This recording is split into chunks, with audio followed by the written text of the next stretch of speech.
e Cooperativismo, a grande força do Rio Grande. Oral Sim, sua referência em implantes dentários, 3076-4343. E Trilegal, sua vida muito mais Trilegal. A produção do programa da Vivian Leal, a mesa de áudio do nosso Serginho Wagner, a central técnica do Geórgio Brum, a coordenação de central dele, Davis Rodrigues, o homem que retorna depois de 93 dias de férias, e os transmissores de Adair Ávila.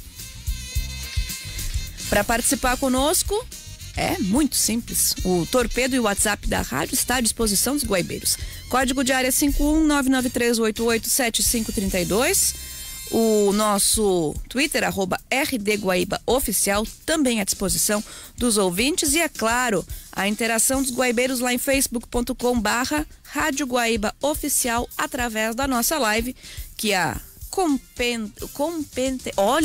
competentíssima Vivian Leal tá colocando no ar. Demorou, mas saiu, viu? Tá quase um trava-língua aqui, né? Isso aí, quis fazer piada com a Vivian, olha aí, ó, me embananei. Já tá a nossa live no ar para você participar conosco e, é claro, também no @Rádio Guaíba do Instagram. Esses os canais de interação da Guaíba com os seus ouvintes. Sem mais delongas, Serginho, aos fatos do dia de hoje, quarta-feira, 7 de agosto de 2019. Deltan Dallagnol usou partido político para mover ação contra Gilmar Mendes no Supremo, revelam mensagens. Câmara aprova texto base e deve concluir hoje votação de destaques da Previdência. Primeiro ambulatório para a população trans de Porto Alegre começa a funcionar. 13 anos de Lei Maria da Penha. A cada 2 minutos, uma mulher recebe medida protetiva no país. Termômetros devem atingir máximas de 30 graus nesta quarta-feira em Porto Alegre. As manchetes dos principais jornais e dos portais da internet. Correio do Povo, reforma da Previdência passa em segundo turno na Câmara. Folha de São Paulo, a Trump, Bolsonaro diz ser contra a ação militar na Venezuela. O estado de São Paulo, sob pressão do agronegócio, o governo tenta mudar imagem. O Globo, Rio de Janeiro, Câmara aprova texto base da reforma em segundo turno. Correio Brasiliense de Brasília, Banco Central estuda novas regras para o cheque especial. Estado de Minas, Belo Horizonte, União barra acordo com governadores. Jornal do Comércio do Recife, Câmara ratifica nova regra da Previdência. Notícias do dia, Florianópolis, Santa Catarina é referência em segurança. O Povo, Fortaleza, em 5 anos, preço do botijão de gás sobe 73% no Ceará. À tarde, Salvador, Bahia tem 4 barragens em situação de risco. A Gazeta de Vitória, Câmara aprova a Previdência. Valor econômico, Atvos da Odebrecht pede perdão de 46% em dívidas. R7, deputados devem votar destaques da Previdência hoje. G1, Câmara aprova texto base e deve concluir hoje votação da reforma da Previdência. UOL, Deltan usou partido político para mover ação contra Gilmar no STF. Clarim, Buenos Aires, controvérsia sobre o escrutínio. Entregam hoje sistema de transmissão de dados. The Guardian, Reino Unido, maior inclusão social é vital para combater o extremismo, diz o chefe do contra-terrorismo. El País, Madrid, Trump ordena congelar todos os bens da Venezuela. Diário de Notícias de Lisboa, greve, patrões, governo e Marcelo tentam travar motoristas. Grande Marcelo. CNN Atlanta, vídeo mostra o atirador de Dayton horas antes de disparar. E na BBC de Londres, presidente Trump visitará locais de tiroteios em massa, em meio a críticas. Informações do trânsito, direto do helicóptero Guaíba. Letícia Pelim, muito bom dia. Por onde você anda borboleteando nessa quarta-feira de sol? Muito bom dia, Ananda Miller, nessa quarta-feira linda. Agora o helicóptero da Guaíba estava sobre o vão da região da Zona Sul. A gente estava até se dando o luxo de fazer um passeio pela orla do Guaíba, porque a gente foi ver a ocorrência da altura da Eduardo Prado com a rótula da Juca, onde tem um ônibus parado em pane mecânica. Realmente atrapalha um pouco os motoristas que se dirigem à Avenida Cavalhada, mas o trânsito não está congestionado para quem segue em direção pela terceira perimetral. Região da Zona Sul, tirando nesse trecho da ocorrência, segue com trânsito bom aqui pela região da Avenida Nonoá, em Teresópolis, para quem está se dirigindo à região do cruzamento ali com a Ipiranga e vai seguir pela terceira perimetral ou em direção à região da Borges de Medeiros ou aos bairros do Partenon e Ipiranga nos dois sentidos com um trânsito tranquilo. Onde está ruim é para quem chega a Porto Alegre pela região do aeroporto vindo da 116. Lembrando que na 116 acontecem as obras após a ponte Rio dos Sinos, que vem de Novo Hamburgo, passa por São Leopoldo e vai se dirigindo a Sapucaia para chegar até Porto Alegre. Ali o trânsito está complicado, essas obras seguem ainda durante toda a semana. Pela região da Freeway o trânsito é melhor, mas hoje temos dois estamentos para essa manhã. O primeiro às 10h20 e o segundo às 11 horas. Então, fico alerta para quem utiliza a BR-290 para se deslocar. Envie dinheiro ao exterior com o Western Union. Baixe o app W Brasil, siga o passo a passo e envie uma conta bancária no exterior. Escolha o Western Union, líder global em transferência de dinheiro. Um ótimo programa para você, Ananda Miller, para o Nando Gross. E uma excelente quarta-feira para todos os nossos ouvintes. Um beijo. Um beijo para você também, Letícia Pelinho. Um abração para todo mundo aí da equipe do Helicóptero Guaíba. 15 graus a temperatura. Previsão do tempo. Oferecimento Ponto dos Cafés, deliciosas bebidas quentes ao simples toque de um botão.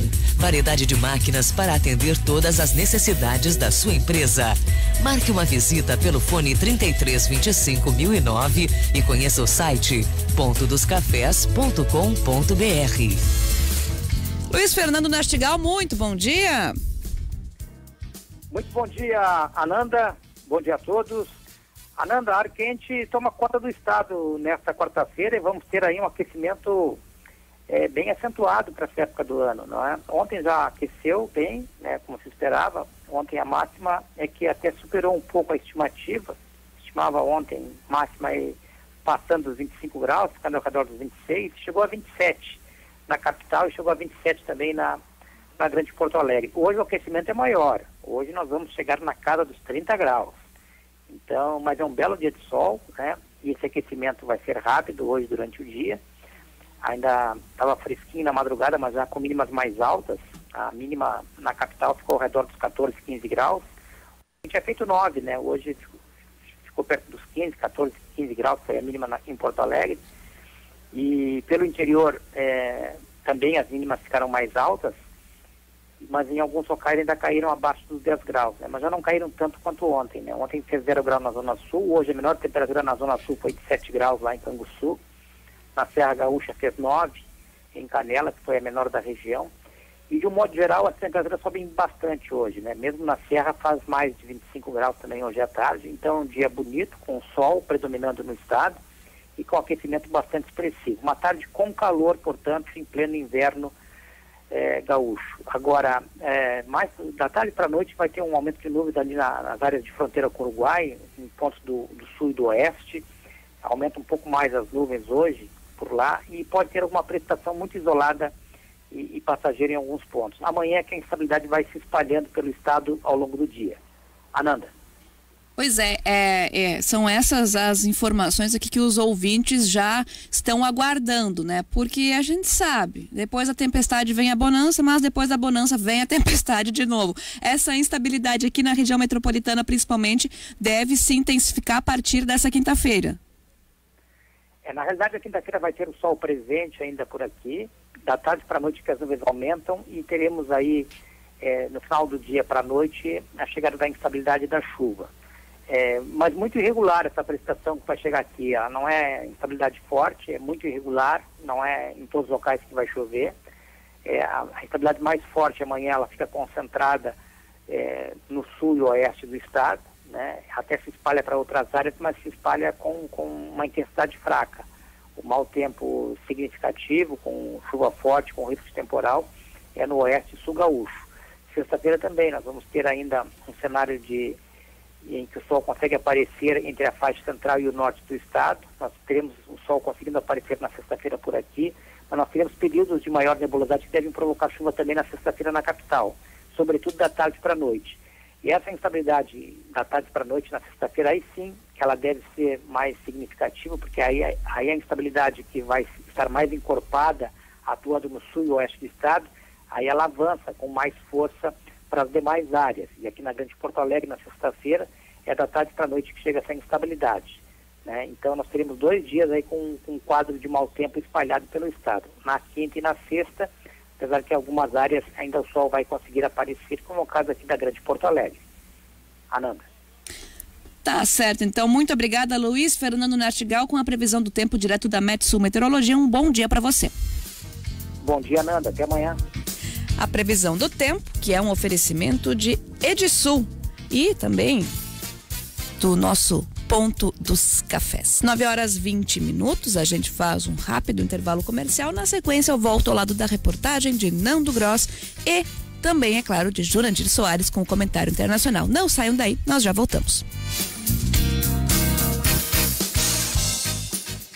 Menu italiano desenvolvido com receitas tradicionais, com toque moderno e servido em um ambiente sofisticado.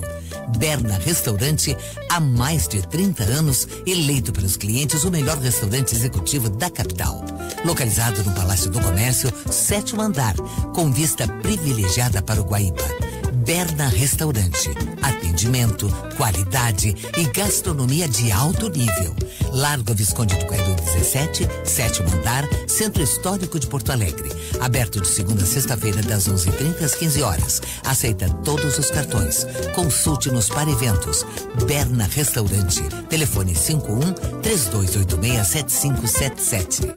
Na hora de assinar, não tem nem o que pensar. Tem jornal que aumenta o conto e tem jornal que vai direto ao ponto. 3216-1606. Correio vai até onde você está. 3216-1606. Assinar o Correio é só ligar. Ligue e assine o Correio do Povo. 3216-1606. Correio do Povo, o jornal que vai direto ao ponto.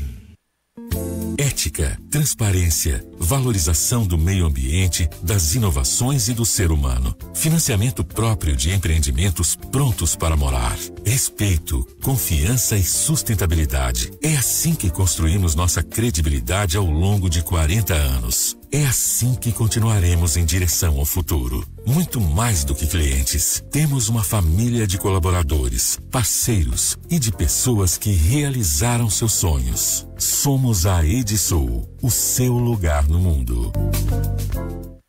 Este áudio terá 30 segundos.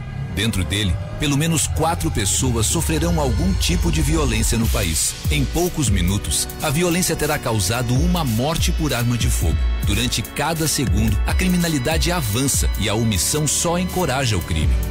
Mas é também a cada segundo que temos uma nova oportunidade de quebrar este ciclo. Um segundo contra a violência. Você decide se ela avança. Iniciativa dos Veículos de Comunicação do Rio Grande do Sul. Tem horas que o que você mais precisa para colocar uma ideia em prática é a parceria certa. Então, no site do Sebrae você encontra cursos, consultorias e muitos conteúdos online para você começar a empreender de forma planejada. Acesse sebrae-rs.com.br e comece agora a sua transformação. Sebrae RS, empreendedorismo que transforma. Ângelos Memorial e Crematório. Surpreendente, moderno e inovador. A Ângelos entrega para Porto Alegre a melhor tecnologia mundial em cremação. Nobreza em todos os ambientes. Amplo salão cerimonial com ritual de despedida diferenciado. Serviços inovadores e personalizados que fazem da Ângelos a principal referência em qualidade e atendimento. Ângelos Memorial e Crematório, onde o ser humano é o centro de tudo. Você viu a notícia do FGTS? Peraí, mas é contativa, saque, saldo? Será que vale a pena investir? Tá todo mundo falando sobre FGTS. Posso te dar uma dica? Fale com a Bia, a inteligência artificial do Bradesco. Seja para investir, colocar as contas em dia ou realizar um projeto, ela sabe como te ajudar a usar bem esse dinheiro. Bradesco, pra frente. O cooperativismo é um modelo econômico que interliga pessoas, incentiva a inovação e produz resultados. As cooperativas atuam em infraestrutura com geração e distribuição de energia elétrica e acesso à internet. Na habitação, promovem a cidadania dos associados, com moradia digna e acesso à casa própria. Sescoop RS, interação cooperativista para um mundo melhor. A Churrascaria Galpão Crioulo é referência de culinária e cultura gaúcha. Possui um espaço acolhedor que retrata um típico ambiente gaúcho. Na Churrascaria Galpão Crioulo, tu encontras o melhor da nossa cultura, através da gastronomia, danças gauchescas e boleadeiras. Shows todas as noites de segunda a sábado e ao meio-dia nos finais de semana. Venha degustar o autêntico rodízio de churrasco com cortes especialmente selecionados. Realizamos eventos empresariais, festas e formatura e aniversários. Ligue e faça sua reserva. 51-3226-8194. Churrascaria galpãocrioulo.com.br.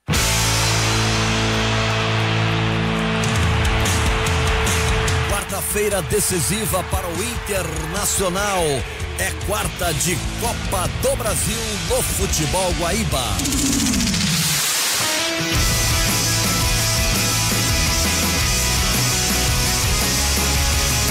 Nesta quarta-feira, a partir das 9 horas da noite, direto no estádio do Mineirão, em Belo Horizonte, Cruzeiro e Internacional. Sin anestesia, la rebelión despierta, en la calle se manifiesta. Que bela bola, é pra Sobis, toca Sobis, jogou pra Guerreiro, entrou, saiu o goleiro, ele vai fazer, bateu, gol! Gol! Gol! A narração é do José Aldo Pinheiro, comentários do Nando Gross, reportagens Cristiano Silva, no plantão Eurico Quadros.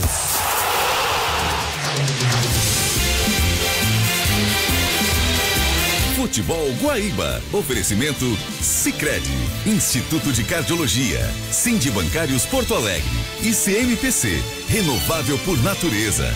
Tempo e Placar, a Durg Sindical e o comentarista Dália Alimentos. Primeiro jogo de um confronto de 90 minutos e você confere tudo aqui no Futebol Guaíba.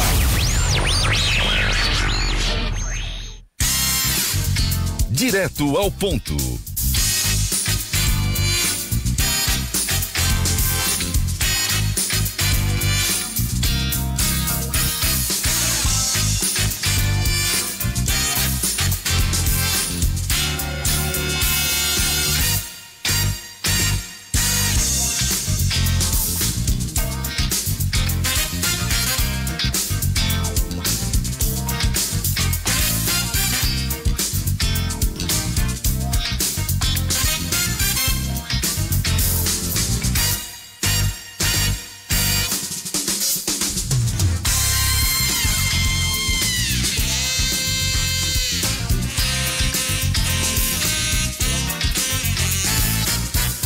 Nove horas e 28 minutos, 9h28, de volta com o nosso Direto ao Ponto.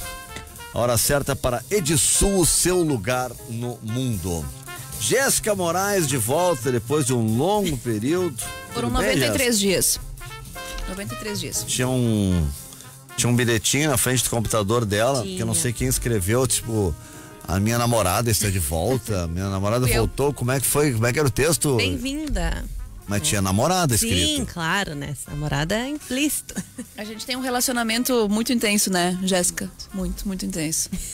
É um namoro de ideias, uma confluência astral, sabe? Uma coisa. Não sei.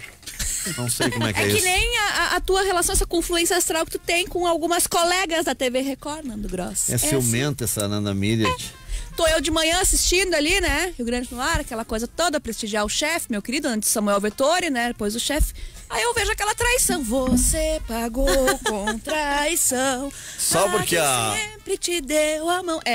A Adriana, maquiadora, disse que eu e Paloma Poeta estávamos de uniforme, com roupas parecidas, tudo em tons rosa e tal.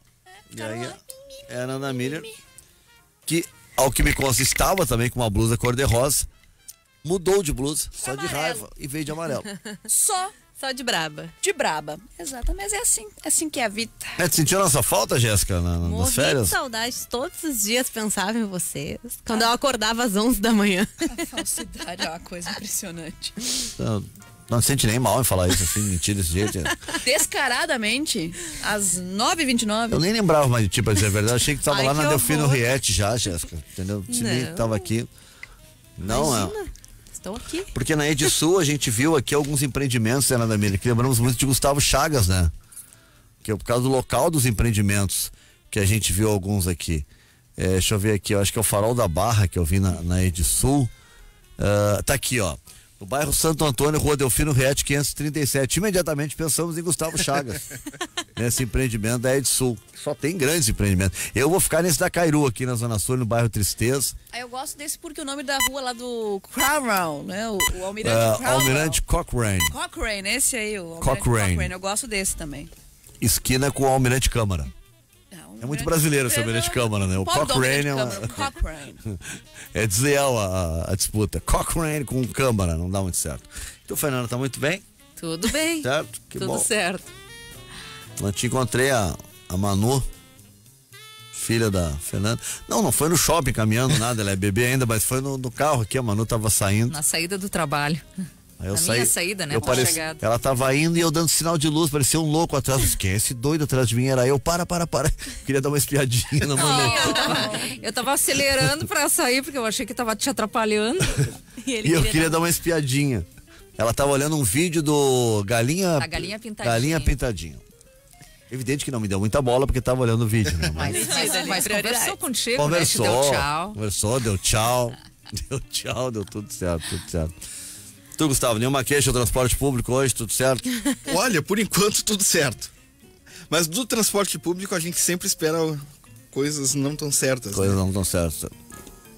E o nosso municipário aí, tá tudo certo? Tudo certo. Faz tempo, inclusive. Nenhuma ação hoje do municipário? Por enquanto não tem protesto rolando em Porto Alegre. Hoje tá tudo certo. Hoje vem aqui não sei se deputado ou secretário, ele foi deputado ontem, hoje é secretário já de volta, Eu né? não sei se ele já voltou ao secretariado. Não, era ontem só que ele ia ser deputado. Só ontem? Rui Irigaray. Ele falou ontem no Guaíba News, mas eu ontem fiz uma crítica dura, para não dizer que deu um pau danado no deputado, e ele vem aqui nos explicar ao vivo, é melhor.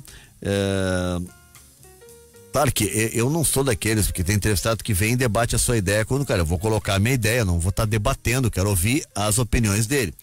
Mas eu achei esdrúxula, e foi o que eu falei ontem, por isso eu quero a presença aqui do nosso ex-deputado, agora secretário, né, para explicar os projetos. Eu soube que o do 38, aquele de botar o 38 como indumentária oficial na pilcha gaúcha, aquilo, uma criança de 3 anos viria que era inconstitucional aquilo, então parece que aquilo não foi nem protocolado, né? Aquilo não foi encaminhado adiante. E outros projetos, como segurança armada dentro de escola, e o projeto que eu achei meio, né?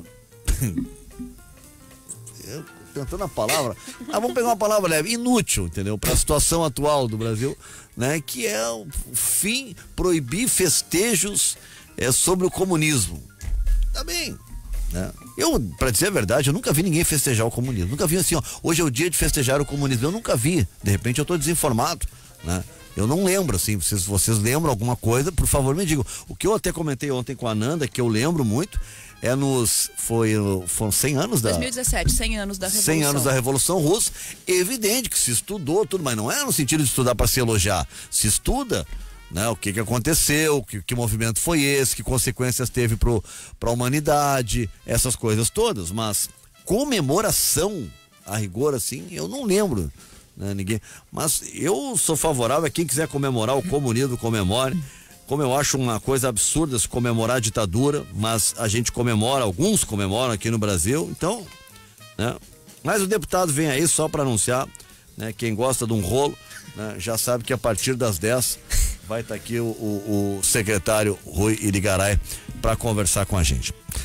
Que ontem até o assessor me ligou, o Miguelzinho, que é meu primo, por sinal. Meus primos estão tudo aí, né?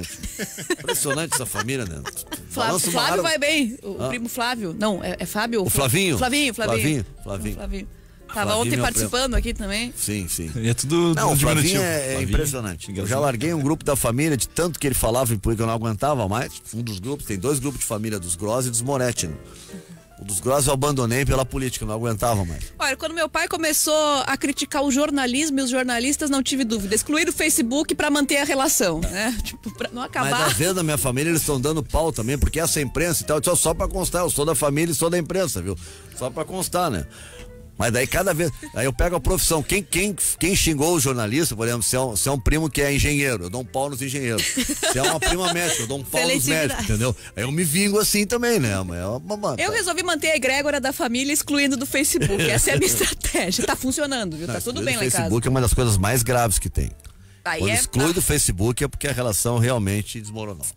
Jéssica Moraes, vamos te dar a honra de abrir os trabalhos hoje, depois vamos lá, de uma depois de 30 ausência. dias. 30 dias, Então tá, Nanda e ouvinte, a gente tá com algumas pautas da prefeitura hoje, porque a prefeitura e a EPTC estão dando continuidade ao processo de requalificação da rua João Alfredo, na Cidade Baixa, e a implantação do conceito de ruas completas. Agora, nessa etapa do projeto, vão ser 650 metros de rua que vão receber até a metade de setembro um redesenho e aplicação de urbanismo tático, e o objetivo é propor uma nova ocupação do espaço público durante o dia, ampliar a segurança no trânsito e aos usuários, além de trazer mais harmonia entre os frequentadores. Acho legal essa ideia da João Alfredo aí. João Alfredo é uma rua basicamente noturna, né? Eles querem transformar também numa rua que as pessoas, porque é de tarde, tu vai lá, não tem nada no João Alfredo. E eles querem transformar também numa rua diurna. E Nando, eu moro quase na esquina ali com a João Alfredo, na República com a João Alfredo, e os trabalhos agora, quando eles realmente começaram, foi tudo muito rápido, né? Eles tiraram os gradis que tinham ali bem na esquina, né, com a República, por exemplo, e aquele recuo, num primeiro momento a gente não entendeu exatamente, poxa, como vai funcionar isso? Mas é um recuo bastante grande, o espaço é maior do que uma vaga de estacionamento. Agora a questão que vai ficar é se os motoristas de fato vão respeitar esses recuos. Não só quando há as festas, a gente sabe que tem uma movimentação maior na sexta e no sábado, mas se esses recuos vão ser respeitados também fora desse período. E a ideia é tu diminuir um pouco o espaço dos carros, né? E aumentar para as pessoas, para os pedestres, para as pessoas poderem curtir ali. E eu acho legal. Como é que é? Rua modelo, né, Jéssica? Ruas completas. Ruas completas. Exatamente. Bom, e uma última informação, o primeiro ambulatório para atendimentos de saúde integral de homens e mulheres trans e travestis aqui de Porto Alegre começa a funcionar hoje. O serviço vai ser oferecido no 2º andar do Centro de Saúde Modelo, na Jerônimo de Ornelas, número 55. O atendimento vai ser sempre às quartas, das 5:30 da tarde às 9:30 da noite, para os residentes aqui da capital. O agendamento de consultas pode ser feito pelo WhatsApp 99383572 ou por demanda, Nando. Obrigado, Jéssica. Guilherme Kepler. Bom, Nanda, acontece nesta manhã, na sede da ADURGS Sindical, a assinatura de um termo de cooperação para combater assédio moral contra professores. O protocolo vai ser assinado por diversas entidades vinculadas à área da educação aqui no estado, juntamente com integrantes do Ministério Público Federal e também Ministério Público Estadual. Conversei agora há pouco com o presidente da ADURGS Sindicato, Paulo Morsi, e ele explica agora a importância dessa iniciativa. Essa ideia desse protocolo surgiu no âmbito do Fórum contra a Intolerância e o Discurso de Ódio. E desse fórum saiu a ideia de fazer um protocolo de união de várias organizações sociais e Ministério Público Federal, Ministério Público Estadual também, e organizações tanto públicas quanto da sociedade civil, para nos unirmos contra a pressão, a agressão e contra as ameaças sobre os professores e a liberdade de ensino-aprendizagem. Então, nós estamos com isso abrindo um canal através do qual as instituições poderão levar ao Ministério Público denúncias de assédio moral nesse sentido. Tá aí, portanto, a palavra do presidente da entidade, Paulo Morsi. O termo pretende proteger e dar garantias à liberdade desses professores e também funcionários de escola a aprender, ensinar, pesquisar, expressar e divulgar o pensamento do pluralismo de ideias, as concepções pedagógicas de cada escola. A iniciativa visa receber e acompanhar essas denúncias de violências, assédios enfrentadas pelos docentes e outras formas que configurem qualquer tipo de ação contra os professores. Importante medida adotada com o respaldo, inclusive, inclusive do MPF e do Ministério Público Estadual. Lá no Colégio Rosário expulsaram os 2 alunos que brigaram, né? E demitiram o professor. Demitiram o professor. Eles emitiram uma nota ontem, informando. Agora o professor ficou olhando, né? Não fez nada. Não apartou, né? No caso. Não sei lá, alguma coisa, ou gritasse com os alunos, sei lá, mas não fez nada. E o mais grave é quem ficou, o cara que fica só com um vídeo, né? Gravando tudo, as pessoas tudo na volta, o cara se preocupado em gravar o vídeo, ninguém ajudou, ninguém fez nada, ninguém apartou. Quando eu vi o vídeo, eu pensei exatamente isso. Poxa, primeiro, ninguém vai apartar, e segundo, qual é a frieza que tu tem que ter pra ficar gravando teus colegas se batendo ali no meio da sala de aula? Sim, isso é bizarro. É aquela história, Nana, tu chega assim, ó, tá na calçada, aí tá ali um cidadão, o cara é atropelado, aí tu vai correndo até o cara, em vez de ajudar, tu pega e fica filmando o cara, o cara retorcendo de dor, eu tô filmando pra botar na tua rede social, mas para um pouquinho, ajuda. Ajuda. E ninguém apartou. Eu não sei, meus tempos de rua, de colégio, a gente falava da turminha do deixa disso, né? Sempre tinha turma do deixa disso. Aliás, tinha uns que só provocavam briga quando olhavam em volta e tinha turma do deixa disso, né? Porque sabiam que alguém ia apartar. Que alguém ia apartar, senão eles não entravam em briga, né? Eu conheço uns faixas que era assim. Mas, nesse caso, tinha um monte de gente ali, ninguém fez nada. Ficaram gravando o vídeo. Mas nem o professor. Eu particularmente acho que a função do professor naquele momento era tentar apartar claro, de alguma maneira. Com certeza. Sei lá, se joga no meio, não sei, não tava lá pra saber também. E eu acredito que a demissão do professor foi motivada por isso, né? Porque ele não interveio naquele momento. E o vídeo gravado por esse aluno mostra o que o professor não fez absolutamente nada. Ele ficou estático, parado. Nada. Isso o vídeo mostra e deixou bem claro, e foi demitido ontem. Nando, só uma última informação, o Consulado Geral dos Estados Unidos, nós trouxemos ontem essa informação aqui no programa, ele ampliou o prazo para voltar a emitir os vistos após a suspensão do serviço que nós anunciamos ontem pela manhã. Foi publicado via Twitter que o Consulado Geral dos Estados Unidos aqui na capital só deve normalizar as atividades a partir do dia 21 de agosto. A justificativa do consulado é que a unidade precisa passar por reparos impedindo o funcionamento normal da área de emissão de documentos para entrar em território norte-americano. Solicitantes com entrevista cancelada deverão reagendar. Os pedidos de visto seguem ocorrendo normalmente em São Paulo, Rio de Janeiro e Brasília. Detalhes sobre isso em guaíba.com.br. Gustavo Chagas. Nando e Ananda, apenas 2 dos 6 projetos aptos à votação foram apreciados pela Assembleia Legislativa nesta terça-feira. Os deputados rejeitaram o recurso da bancada do PT, que pedia a reanálise de um abaixo-assinado pela realização de plebiscito contra a venda de estatais. O plebiscito aquele que o Estado deveria consultar a população antes de vender uma empresa pública. E o segundo projeto que foi apreciado pelos deputados, qual? Da Ubirajaras lá. Proibiu os comunistas de festejar. Eu aposto que foi o das Ubirajaras lá. Guabiju. Guabijus. Por unanimidade foi aprovado o projeto de lei que declara o município de Guabiju a capital estadual do Guabiju, um fruto silvestre típico da região. O texto é de autoria, Ananda Miller, da deputada Silvana Covatti, do Partido Progressista. O deputado Fábio Osterman, do Partido Novo, foi à tribuna para defender que a apreciação de projetos simbólicos como este do Guabiju pudessem ser feitos diretamente nas comissões temáticas, sem a necessidade de ir a plenário, uma forma de agilizar, né? Agilizar. A comissão temática de agronegócio, por exemplo, aprova e pronto, vira lei, não precisaria ir a plenário. É uma ideia do deputado Fábio Osterman. Boa ideia, deputado. Muito boa ideia mesmo. É plenário votar, a capital, não sei do que e tal. É uma coisa bacana pro município que recebe, mas querendo ou não, acaba usando um precioso tempo da Assembleia Legislativa nesse caso. E como foi nesse caso, o projeto foi aprovado por unanimidade. Nenhum deputado vai ser contra a concessão de um título ao município, um título que é uma honraria. É uma honraria, exato. Então, uma iniciativa que prevê poupar tempo da Assembleia.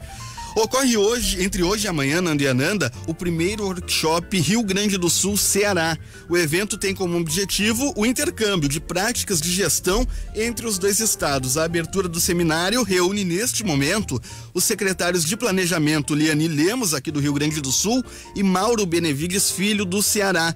Nas pautas do encontro estão temas como o avanço da educação no estado nordestino, que é um dos exemplos nacionais no setor, e uma das medidas aplicadas no Ceará é o rateio do ICMS para o setor da educação, e isso vai ser explicado pelos gestores públicos de lá para os gestores públicos aqui do Rio Grande do Sul como é possível aplicar essa medida de distribuir recursos do ICMS para a educação. Além disso, eles vão discutir o desenvolvimento econômico e gestão fiscal. O intercâmbio, até uma curiosidade, reúne 2 governos comandados por partidos que foram antagonistas por pelo menos 20 anos na política nacional. No Rio Grande do Sul, Eduardo Leite é do PSDB e o Ceará é governado por Camilo Santana, que é do PT. PSDB e PT agora trocando ideias, né, em um seminário aqui no Rio Grande do Sul. E o secretário de Planejamento... Agora PSDB e PT os dois são comunistas. São comunistas. Os dois agora viraram comunistas. E o secretário de Planejamento cearense, o Mauro Benevides Filho, ele é deputado federal licenciado pelo PDT e foi coordenador do plano econômico do então candidato à presidência Ciro Gomes. Inclusive, durante as discussões da reforma da Previdência, Mauro Benevides Filho foi indicado pelo PDT a conversar com a equipe do governo Bolsonaro, a sugerir ideias. No entanto, não houve acerto e inclusive o PDT fechou questão contra a reforma apresentada pelo governo. É uma das pautas que a gente vai conversar com o Mauro Benevides Filho. Estou me dirigindo à sede da antiga FEE, a Fundação de Economia e Estatística, onde ocorre esse workshop. Vou tentar conversar com a secretária de Planejamento gaúcha, Liane Lemos, e o par dela no Ceará, Mauro Benevides Filho. Ok, obrigado, Gustavo. Fernanda Bagatti. A Câmara dos Deputados analisa hoje 8 destaques que visam retirar trechos da proposta de reforma da Previdência. A votação deve começar às 11 horas, segundo o presidente da Casa, Rodrigo Maia. O texto base da proposta foi aprovado em segundo turno no início da madrugada de hoje por 370 votos a 124. A redação é igual à aprovada pelos deputados em primeiro turno em julho. 36 deputados contrariaram a orientação do partido ou bloco partidário na votação em segundo turno do texto base da reforma. O número de deputados infiéis é maior que no primeiro turno, quando houve 34. Entre eles, Alexandre Frota, do PSL, mesmo partido do presidente Bolsonaro. O Frota se absteve, apesar de a legenda ter orientado o voto a favor. Assim como ocorreu no primeiro turno, as bancadas do PSB, PDT e PROS registraram as maiores taxas de infidelidade na votação do segundo turno. O Partido Verde foi o único a liberar a bancada em ambos.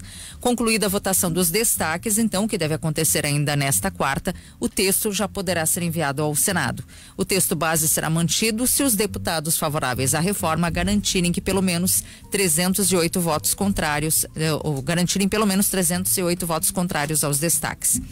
E o procurador Deltan Dallagnol, chefe da Operação Lava Jato em Curitiba, usou a rede Sustentabilidade como uma espécie de laranja para extrapolar as atribuições e propor uma ação no Supremo Tribunal Federal contra o ministro Gilmar Mendes, segundo revelam mensagens privadas de integrantes da Força-Tarefa enviadas por fonte anônima ao site The Intercept Brasil e analisadas em parceria com o UOL.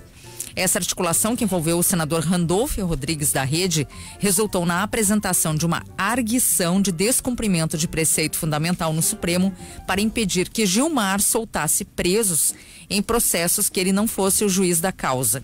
A negociação foi relatada por Dallagnol a outros integrantes da Força Tarefa a partir de 9 de outubro do ano passado. 2 dias depois, a rede então protocolou a arguição. A manobra tinha como objetivo driblar as limitações do cargo, porque, como o Deltan e os colegas da Lava Jato são procuradores da República, primeiro estágio da carreira do Ministério Público Federal, e só podem atuar em causas na primeira instância da Justiça Federal, por isso, então, eles têm a atribuição de atuar em processos da 13ª Vara Criminal Federal, comandada até novembro pelo ex-juiz Sérgio Moro. No âmbito do MPF, a atribuição para atuar junto ao STF é exclusivamente da Procuradoria-Geral da República, comandada por Raquel Dodge. Dessa forma, então, ao usar um partido para dar sequência à causa, conforme revelam as mensagens, a Lava Jato usurpou a competência da chefe do Ministério Público Federal, Nando Yananda. Obrigado, Fernanda. Giro aí da reportagem, as principais pautas da redação agora pela manhã, e a gente vai agora com o comentário internacional do Jurandir Soares. O comentário internacional de Jurandir Soares. Tudo bom, Jurandir? Tudo beleza, meus caros? Bom dia. Bom dia. Ontem eu tive acompanhando o lançamento de um livro aqui, Como Destruir um País, uma Aventura Socialista na Venezuela, que é do cientista político, professor, consultor internacional Marcelo Suano. E esse livro ele tem o prefácio do general Hamilton Mourão. Ele estava aqui, né? Estava aqui, veio aqui e tal. Acompanhei lá o pronunciamento dele. E tem o prefácio porque justamente o general Mourão viveu 2 anos na Venezuela. Tem um conhecimento muito grande, né, daquele país. E falou muitas coisas lá a respeito da vivência dele, né? E procurou estabelecer assim uma diferença entre as Forças Armadas no Brasil e as Forças Armadas na Venezuela. Então ele disse o seguinte, que no Brasil as Forças Armadas são guardiões da democracia. Na Venezuela as Forças Armadas acabaram se tornando guardiões da ditadura. E hoje é muito explícito a questão da ditadura na Venezuela. Mas o fato dele falar essa questão das Forças Armadas, guardiões da democracia no Brasil, isso impacta, né? Claro. Impacta porque a gente lembra que as Forças Armadas romperam a democracia tempos atrás, né? Então, e ficou sempre muito tempo o temor, né? De mais um golpe de Estado, aquela coisa toda. Agora, o que ocorre e o que esses atuais generais eles têm transmitido, e foi o caso do general Mourão, esses atuais generais, eles, à época da ditadura, do golpe, eles eram oficiais, eles eram iniciantes de carreira. E eles fizeram a sua formação e foram crescendo militarmente com aquele estigma de que os militares são golpistas. O próprio general Mourão, tô vendo aqui, ele é de 53, tem 65 anos. Ele tinha 11 anos né? Sim. Tô certo? 53, 64, tô bem, né, Nana Mira? 11 aninhos, né? Ele tinha 11 anos, quer dizer. Não, 9. Ninguém pode dizer assim. 9? Em 64, 9. Não, 11. Ana Mira, Você tá correto. Se fosse 63, ele teria 10. Exato. 64, ele teria 11. 11 anos. Né? Certamente ele não foi um artífice, né? Lógico. Do golpe militar, não, um idealizador do projeto, né? Com 11 anos de idade. Talvez tenha compreendido o que estava acontecendo, mas com essa idade não tinha obrigação como também. disse o Jurandir, ele cresceu nesse ambiente, mas ele não participou, não foi protagonista desse ambiente. E aí, né? E eles cresceram e foram se formando com esse estigma, né? Dos militares golpistas e coisa, aquilo assim afetou eles. E, de jeito, afetou para o lado bom, né? Eles acharem que eles não podem ser vistos como golpistas, mas como os guardiões da democracia, que é a posição que ele defendeu, né? Então, achei assim muito... O Rafael de Porto Alegre tá te perguntando, verdade que o Mourão citou o Ustra ontem? Pergunta pro Jurandir. Não. Não citou, né? Não, senão teria sido assunto. Não citou, não. Não, nem de né? Não, nem. Mourão é inteligente nesse ponto, ele não se incomoda, né? Nesse negócio aí, né? O Mourão, tu pode considerar ele, dentro dos militares, assim, um dos mais moderados que tem. Ele é o fator estabilizador dentro dos desequilíbrios do São perfis do diferentes. Bolsonaro. Enquanto o presidente é daqueles que paga para se incomodar, o Mourão paga para não se incomodar. Não se incomodar. Ele quer a tranquilidade, quer estabelecer a calma, é isso aí, né? Então foi interessante, né, esse pronunciamento dele, porque um cara que teve todos esses aspectos da sua vivência lá na Venezuela. Aliás, foi um outro aspecto aí também, né, que levou o Mourão a interferir junto do ministro das Relações Exteriores, do Ernesto Araújo, quando o Araújo declarou que eles iam romper com os militares venezuelanos. E eles não tem que fazer isso aí. Quem pode romper seriam os militares brasileiros. E nós queremos manter essa relação com os militares venezuelanos, porque nós conseguimos obter ótimas informações de tudo que acontece na Venezuela através dos meios militares, que na realidade são os militares que dominam a Venezuela hoje, né? Eles que dão suporte ao Maduro. Fortalece o Maduro, né? É que ele tem ainda o apoio dos militares. É ele que... Isso aí. Então, só para nós encerrarmos, o presidente do Paraguai, o Mário Abdo Benítez, ele pode ser alvo de um impeachment, tem uma mobilização da oposição, por essa negociação que foi feita com o Brasil, renovação do acordo de Itaipu, e que ficou um troço assim meio nebuloso e tal, e que agora ficou se sabendo. A negociação que foi feita seria a concessão para uma empresa só que iria receber esta energia que é excedente do Paraguai por $6, né, o quilowatt, para vender por $30 no mercado brasileiro. Então, Nessa diferença aí tinha alguns interessados, alguns interesses, como diria. Os interesses estavam envolvidos. O companheiro Brizola, por isso que tá essa marca sobre ele aí. Muito bem, então, só para dizer que eu falei em nome do escritório previdenciário, né? Muito bom. Escritório previdenciário, qualquer questão que você tenha aí, estamos com a reforma da Previdência em andamento, 3225-0606. Rua Andrade Neves, 155, sala 132. Abraços, meus caros. Abraço, obrigado, Jurandir. Diga, Fernanda.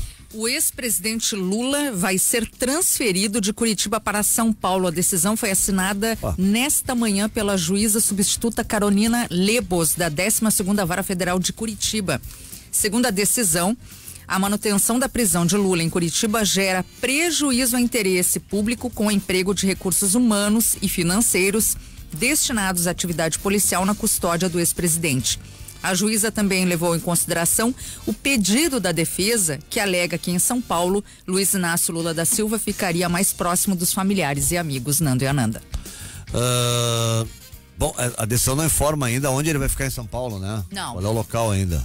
Mas aceitou o pedido da defesa para ser transferido de Curitiba para São Paulo. Provavelmente na sede da Polícia Federal em São Paulo, né? É o mais provável, pelo menos. Provável, porque ele se mantinha também na sede da Polícia Federal em Curitiba. Exato. Não tem ainda, eu tô vendo aqui, não há ainda essa informação, mas a possibilidade é essa, já que ele estava na Polícia Federal de Curitiba, cumprir pena agora na Polícia Federal de São Paulo, mas então vai ser transferido para São Paulo o ex-presidente Lula. Vamos com o comentário do Alexandre Garcia. O comentário de Alexandre Garcia. Oferecimento Ângelus, para que as boas memórias permaneçam.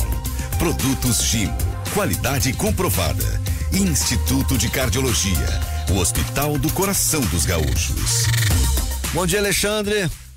Bom dia, Nando. Bom dia, Nanda. Bom dia. Bom dia, ouvintes do Direto ao Ponto. Há um certo embate entre o ex-presidente do Supremo, o ministro Gilmar Mendes, e a Procuradora-Geral da República, Raquel Dodge, né? Ela criticou um processo do Supremo que fez parar uma pesquisa da Receita Federal, porque incluía nomes de 2 ministros do Supremo, Dias Toffoli e Gilmar Mendes, né?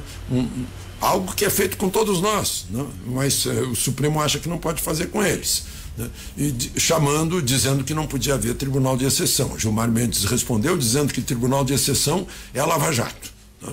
A Lava Jato não é um tribunal, cá para nós, né? A Lava Jato investiga pela Polícia Federal e denuncia pelo Ministério Público. Agora, o tribunal, o que julga é a Justiça.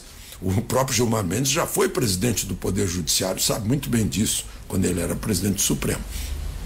Mas está dando problema, porque essa pesquisa que envolve todos nós contribuintes, né? Agora parece que o Supremo não quer que eles, contribuintes, sejam tratados como os outros contribuintes, né? Em 2 palestras que eu fiz aqui no Rio Grande do Sul, eu disse que ninguém está acima da lei, ninguém pode estar acima da lei, e que o Supremo tem que ser o maior exemplo de cumprimento da lei, porque ele é o Tribunal Supremo, né? Enfim, está todo mundo de olho no Supremo.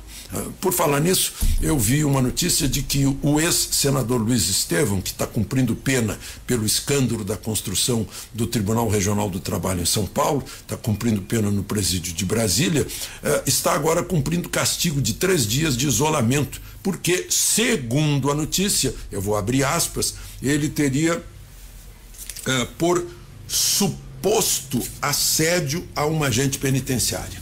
Eu não entendo como alguém pode ser punido por algo suposto, né? Ou está mal escrito, a gente tem que revisar o nosso texto jornalístico, né? Se é um suposto, é porque alguém supôs, aí vai puni-lo porque alguém supôs, né? Ou então fez assédio, né? Eu tenho visto aí essa linguagem, o sujeito matou, confessou que matou, mas ele é o suposto assassino. Como assim suposto assassino? Se ele é o assassino confesso. Está na hora de a gente dar uma corrigida nisso. Outra coisa interessante, falando de jornalismo, uma televisão e uma revista, ambas de São Paulo, pediram para entrevistar o Adélio Bispo, né?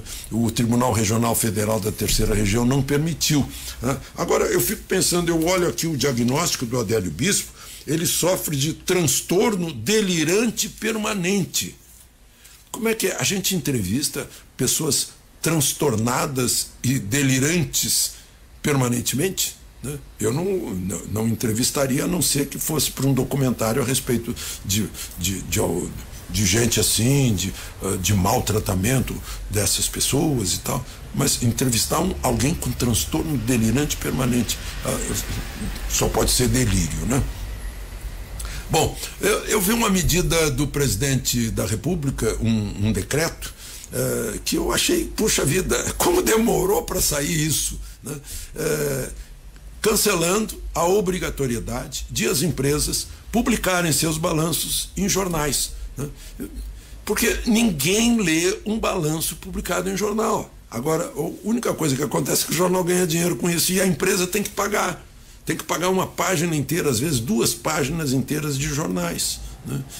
É uma coisa que já estava fora de época, extemporânea, não existe mais, né? Tempo que o jornal era o único meio de comunicação, hoje a empresa bota o balanço no seu site, né? E os acionistas, os cotistas, todo mundo, os associados vão lá e olham, né? Não precisa comprar página de jornal, coisas óbvias. E uma outra questão que eu ainda quero falar mais sobre isso, foram apreendidas foi apreendida 1,5 toneladas de maconha no porto de Itajaí. Era a maconha que estava indo para a Europa, deixar os europeus viciados, esquizofrênicos. É isso que a maconha provoca, né? Provoca não só esquizofrenia, como depressão, suicídio, né? Retardamento de reflexos. O Hospital das Clínicas de Porto Alegre fez uma pesquisa, descobriu que a maconha causa mais acidente de trânsito que o álcool, né? Além de tudo, todo mundo sabe que a fumaça da maconha causa mais câncer que a fumaça do tabaco.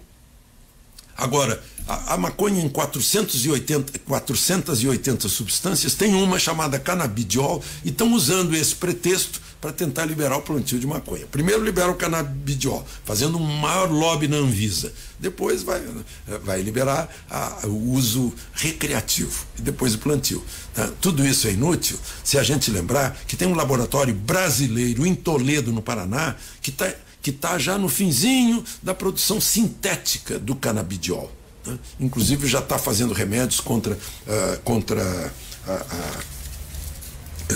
uma doença chamada, me fugiu o nome agora, o nome do remédio que eles estão produzindo é Mialo, né, para epilepsia, né, o laboratório Prati Donaduzzi. Então, se há já a produção sintética do elemento canabidiol, não justifica esse lobby todo, um negócio de 10 bilhões por ano que estão fazendo sobre a Anvisa. De Bento Gonçalves, para o Direto ao Ponto, Alexandre Garcia. Obrigado, Alexandre. Guaíba Notícias, depois a gente volta. Guaíba Notícias.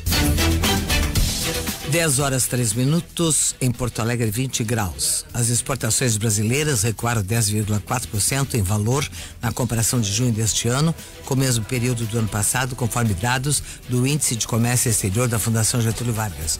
No acumulado do primeiro semestre, a queda chegou a 3,5%. O resultado foi puxado pela queda nas exportações para os principais parceiros do país, Estados Unidos, China e Argentina. 14 pessoas morreram e 145 ficaram feridas nesta quarta-feira em um atentado suicida contra uma delegacia em Cabul. O ataque foi reivindicado pelos talibãs, informou o Ministério do Interior. 10 dos 14 mortos são civis, assim como a maioria dos feridos, acrescentou a fonte. Informações do trânsito. Quem chega a Porto Alegre agora encontra lentidão pela região da Freeway e segue assim pela região também da Avenida Castelo Branco, por causa de um carro estragado na faixa da direita.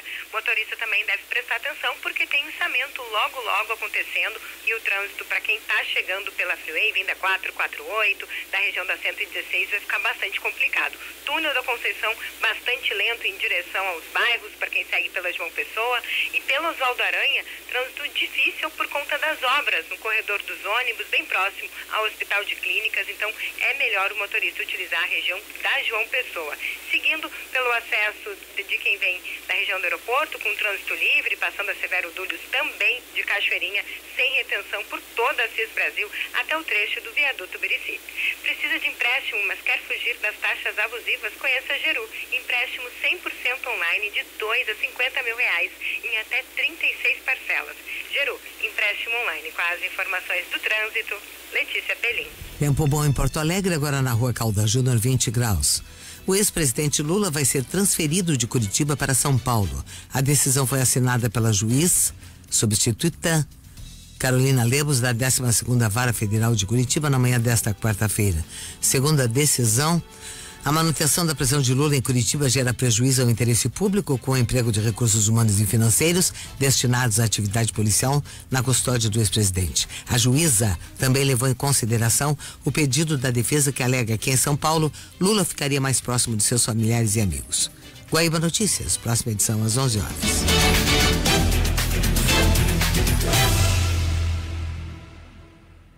Ângelos Memorial e Crematório. Surpreendente, moderno e inovador. A Ângelos entrega para Porto Alegre a melhor tecnologia mundial em cremação.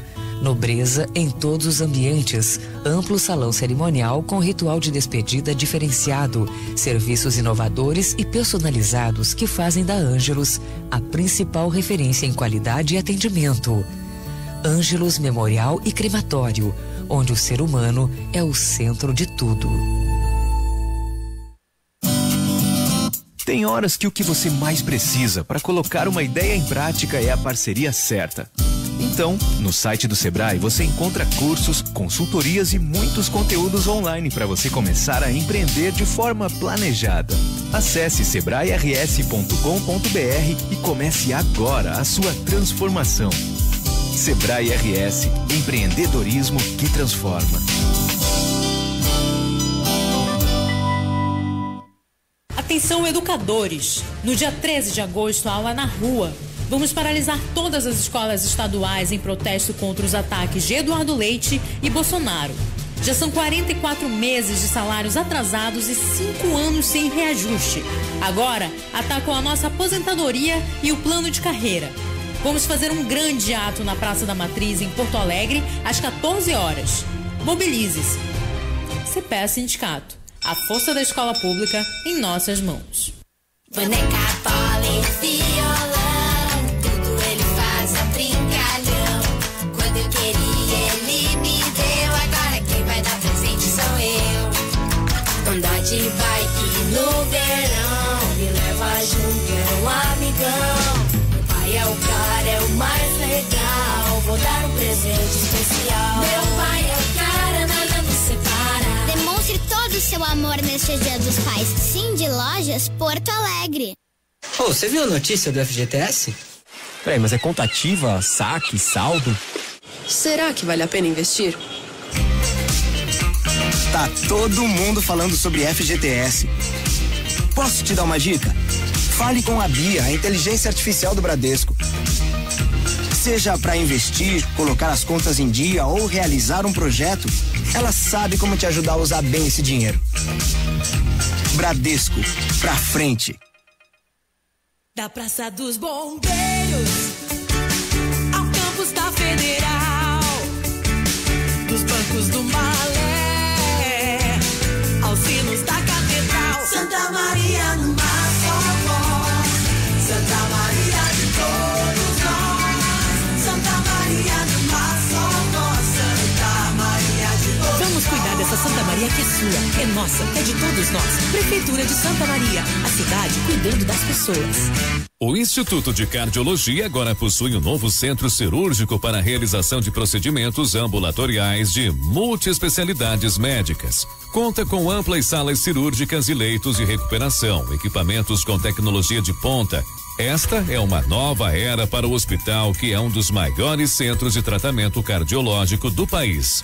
Para informações, entre em contato com a Central de Agendamentos Cirúrgicos através do número 3230-3616 ou do e-mail agendamentos.cc2@cardiologia.org.br. Instituto de Cardiologia. Há mais de 50 anos no coração dos gaúchos. Responsabilidade técnica Dr. Glauber Signorini. CRM 13493. A Churrascaria Galpão Crioulo é referência de culinária e cultura gaúcha. Possui um espaço acolhedor que retrata um típico ambiente gaúcho. Na Churrascaria Galpão Crioulo, tu encontras o melhor da nossa cultura, através da gastronomia, danças gauchescas e boleadeiras. Shows todas as noites de segunda a sábado e ao meio-dia nos finais de semana. Venha degustar o autêntico rodízio de churrasco com cortes especialmente selecionados. Realizamos eventos empresariais, festas de formatura e aniversários. Ligue e faça sua reserva. 51-3226-8194. Churrascaria galpãocrioulo.com.br. Direto ao ponto.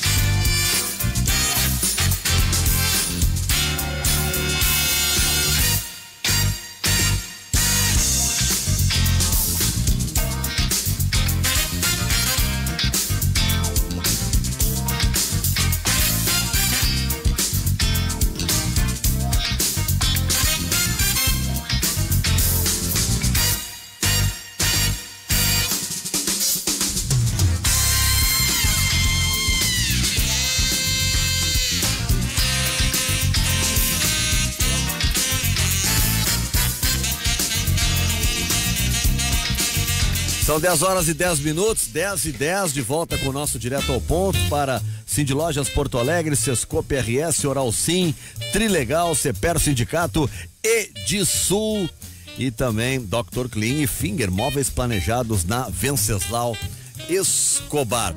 A gente já está recebendo aqui a visita do deputado, agora secretário de Desenvolvimento Econômico e Turismo, Rui Irigaray. Tá aqui com a gente para conversar comigo e com a Nanda Miller. Tudo bem, secretário? Tudo bem. Secretário de novo, né? Ontem era deputado. Isso, um dia, parece aquele dia dos alunos que fazem aquele roteiro na Assembleia, um dia parlamentar, né? Mas foi muito importante, Nando, e cumprimento a ti, cumprimento a Nanda, cumprimento também os ouvintes da Rádio Guaíba, essa rádio que é tão prestigiada pelo povo gaúcho. Ontem, cumpri uma das nossas promessas de campanha e também algumas demandas que acabamos absorvendo durante a nossa participação na Secretaria de Desenvolvimento Econômico. Protocolei ali no dia de ontem 9 projetos de lei, né? Seriam 10, o nono não foi por quê? É uma questão, o outro não foi por quê? É a questão ali da roupa do gaúcho ali, que a gente teria como um conceito a arma, né? Como historicamente, né, o gaúcho teve sempre na sua bandeira, nós temos as armas, os canhões. O gaúcho, eu me lembro que meu pai, meus avós sempre usaram a arma na sua guaiaca. Então, ficar registrado na história e na legislação como uma das partes da roupa do gaúcho, a arma, né? Então, o revólver calibre 38. Só que ali o texto não ficou exatamente como eu tinha solicitado pro nosso advogado, nossa área jurídica, e ali eu vou protocolar no novo momento, né? Não é porte de arma, né? Deixando bem claro, né? Não é a minha solicitação, até porque não é atribuição da Assembleia Legislativa do Estado emitir parecer quanto a porte de arma, mas sim um reconhecimento como a arma, como uma das ferramentas dos gaúchos que historicamente é reconhecida. Nós temos aí aquela foto do Teixeirinha, né? Que quando fazia seus shows ele sempre estava armado, né? Ao lado da sua Mary Terezinha com o seu violão. O que estaria equivocado no projeto, secretário, que porque eu acho que ajustado? O nosso departamento jurídico ali não entendeu muito bem que a questão, nós temos que diferenciar bem a questão de porte de armas, né? De reconhecimento como um instrumento e como uma parte da nossa roupa, do nosso tradicionalismo, né? Então temos que diferenciar isso aí. Isso é uma legislação federal e eu até vou sugerir para o presidente Jair Messias Bolsonaro que faça via decreto de lei isso, né? Porque hoje o porte de armas, meu porte de armas hoje é para se ter arma velada, né? De forma velada. O porte federal não permite a arma que não seja velada. E eu acredito que pode abrir uma exceção, porque é do tradicionalismo do gaúcho, é da nossa história, E eu vejo que meus pais, meus avós sempre andaram armados e nunca tiveram problema. Pelo contrário, nós andávamos tranquilos pelas ruas e pelos eventos. Eu me lembro que naqueles eventos tradicionalistas, as pessoas todas armadas com facas, com armas de fogo, e as famílias podiam curtir e aproveitar aqueles eventos com tranquilidade. Mas, secretário, você consegue imaginar uma semana farroupilha aqui no parque, Parque da Harmonia, né? No Parque da Harmonia. Parque da Harmonia, as pessoas pilchadas de arma no Parque da Harmonia. Eu não vou nesse parque. No passado foi assim, né? Há pouco tempo atrás era assim, né? Eu não peguei esse tempo. Eu tenho 57 e não peguei esse tempo. Mas no passado... De ir no parque, todo mundo armado, eu não peguei esse tempo. Não, mas no passado foi assim, tanto é que as pessoas andavam armadas com a sua arma na guaiaca. Mas isso é uma questão que é um reconhecimento apenas pelo nosso tradicionalismo, pela nossa tradição das armas aqui no nosso estado do Rio Grande do Sul. Tanto é verdade isso, que no referendo das armas em 2005, o estado que mais votou pelo não do Estatuto do Desarmamento foi o Rio Grande do Sul, com 87% dos gaúchos votaram não para aquele estatuto que estaria entrando em vigor ali.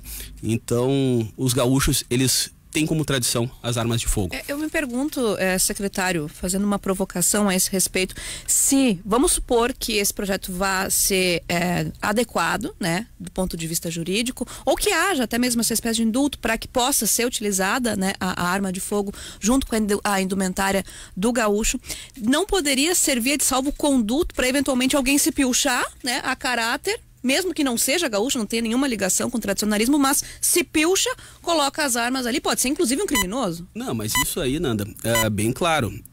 Ele vai ter que ter o porte dele, um porte de arma específico para tal. Não é qualquer um sair com arma ali, só botou um chapéu, uma pilcha e vai sair de arma na cintura. Isso é importante ficar esclarecido, porque muitas pessoas estão pensando que pode ser dessa maneira, né? Não. A pessoa tem que ser. E outra coisa, eu sou fundador do movimento Armas S.A., um dos maiores movimentos de direita do Brasil, que lutamos desde 2003 pelo fim do Estatuto do Desarmamento. Agora, graças a Deus, estamos adquirindo o nosso direito à defesa novamente de volta, através de vários projetos e decretos do presidente Jair Messias Bolsonaro e com o apoio do Congresso Nacional. Mas... Você acha que é uma pauta só da direita ao porte de arma? Não, eu acho que é uma pauta, aqui no Rio Grande do Sul especificamente, quando tu tem uma avalanche expressiva de votos de 87% da população, tu pode ter certeza que praticamente o estado todo do Rio Grande do Sul reconhece a arma de fogo como um direito individual de cada um. Não é um direito que o estado tem que te permitir ou não. Tu tem que ter o direito de optar se tu quer ou não ter uma arma de fogo para tua defesa. Mas se tu tem os pré-requisitos básicos. E aí, Nanda, é importante ressaltar. Nós não somos inconsequentes. Tem que ter a capacidade técnica e psicológica para tal. Então, eu vejo assim, eu tenho o meu porte de armas desde 2002, da época da Polícia Civil. Andei minha vida toda armado, toda a minha vida armado, minha juventude toda armada. As 4 vezes que eu saquei uma arma de fogo, estamos falando aí, 2002, praticamente aí 16 anos que eu ando armado. Eu nunca saquei minha arma de fogo por cidadão de bem. Mas tu é policial? Não, sou atirador, instrutor de armamento ativo. Do tempo da Polícia Civil. É o porte, aquele porte anterior. Sim, quando a Polícia Civil é que dava o porte. Depois o porte passou para a Polícia Federal, né? Então, pela Lei 10.826, né? O Estatuto do Desarmamento. Então, nós vemos ali uma mudança depois daquele momento, né, que passou para a Polícia Federal, né, que daí os critérios seriam um risco de vida. Eu entendo que o risco de vida todos nós temos hoje no Brasil. Claro que os índices de criminalidade estão caindo absurdamente, graças a Deus. Aqui no Rio Grande do Sul caíram mais de 20%. Os índices de homicídio em todo o Brasil caíram mais de 25%. Então, graças a Deus, o Brasil está mais pacificado no último ano. É importante ressaltar mas isso daí, o direito à defesa não tem nada a ver com segurança pública. Isso é um direito individual de cada um. Essa é uma questão da arma, eu acho que é uma questão nacional que está sendo debatida e me parece que está claro que há uma simpatia pela aprovação, tanto que foi promessa de campanha do presidente, e o presidente foi eleito. Então, acho que quanto a isso, né, nos causou estranhamento, e a mim especialmente, que falei aqui, né, o secretário de turismo sair do seu posto de secretário quando o governador anuncia um déficit para o ano que vem de mais de 2 bilhões. E aí, secretário, que eu lhe coloco o seguinte: as pautas que eu vi, eu estava vendo as suas 10 propostas, a última lá fala de algo do turismo, incentivo ao turismo, aquele programa de incentivo ao turismo que eu gostaria que o senhor detalhasse depois para nós. Mas aí tem assim uma umas questões do tipo, gostei de estar falando aqui essa aí que não foi, né, do calibre 38, esse pra Pilcha Gaúcha, mas a proibição de comemorações que envolvam o comunismo, como é que é isso que eu não consegui entender? Isso aqui, Nando, não foge nada do processo democrático, que eu acredito muito na democracia. Mas quando se proíbe a comemoração de algo, não está se proibindo?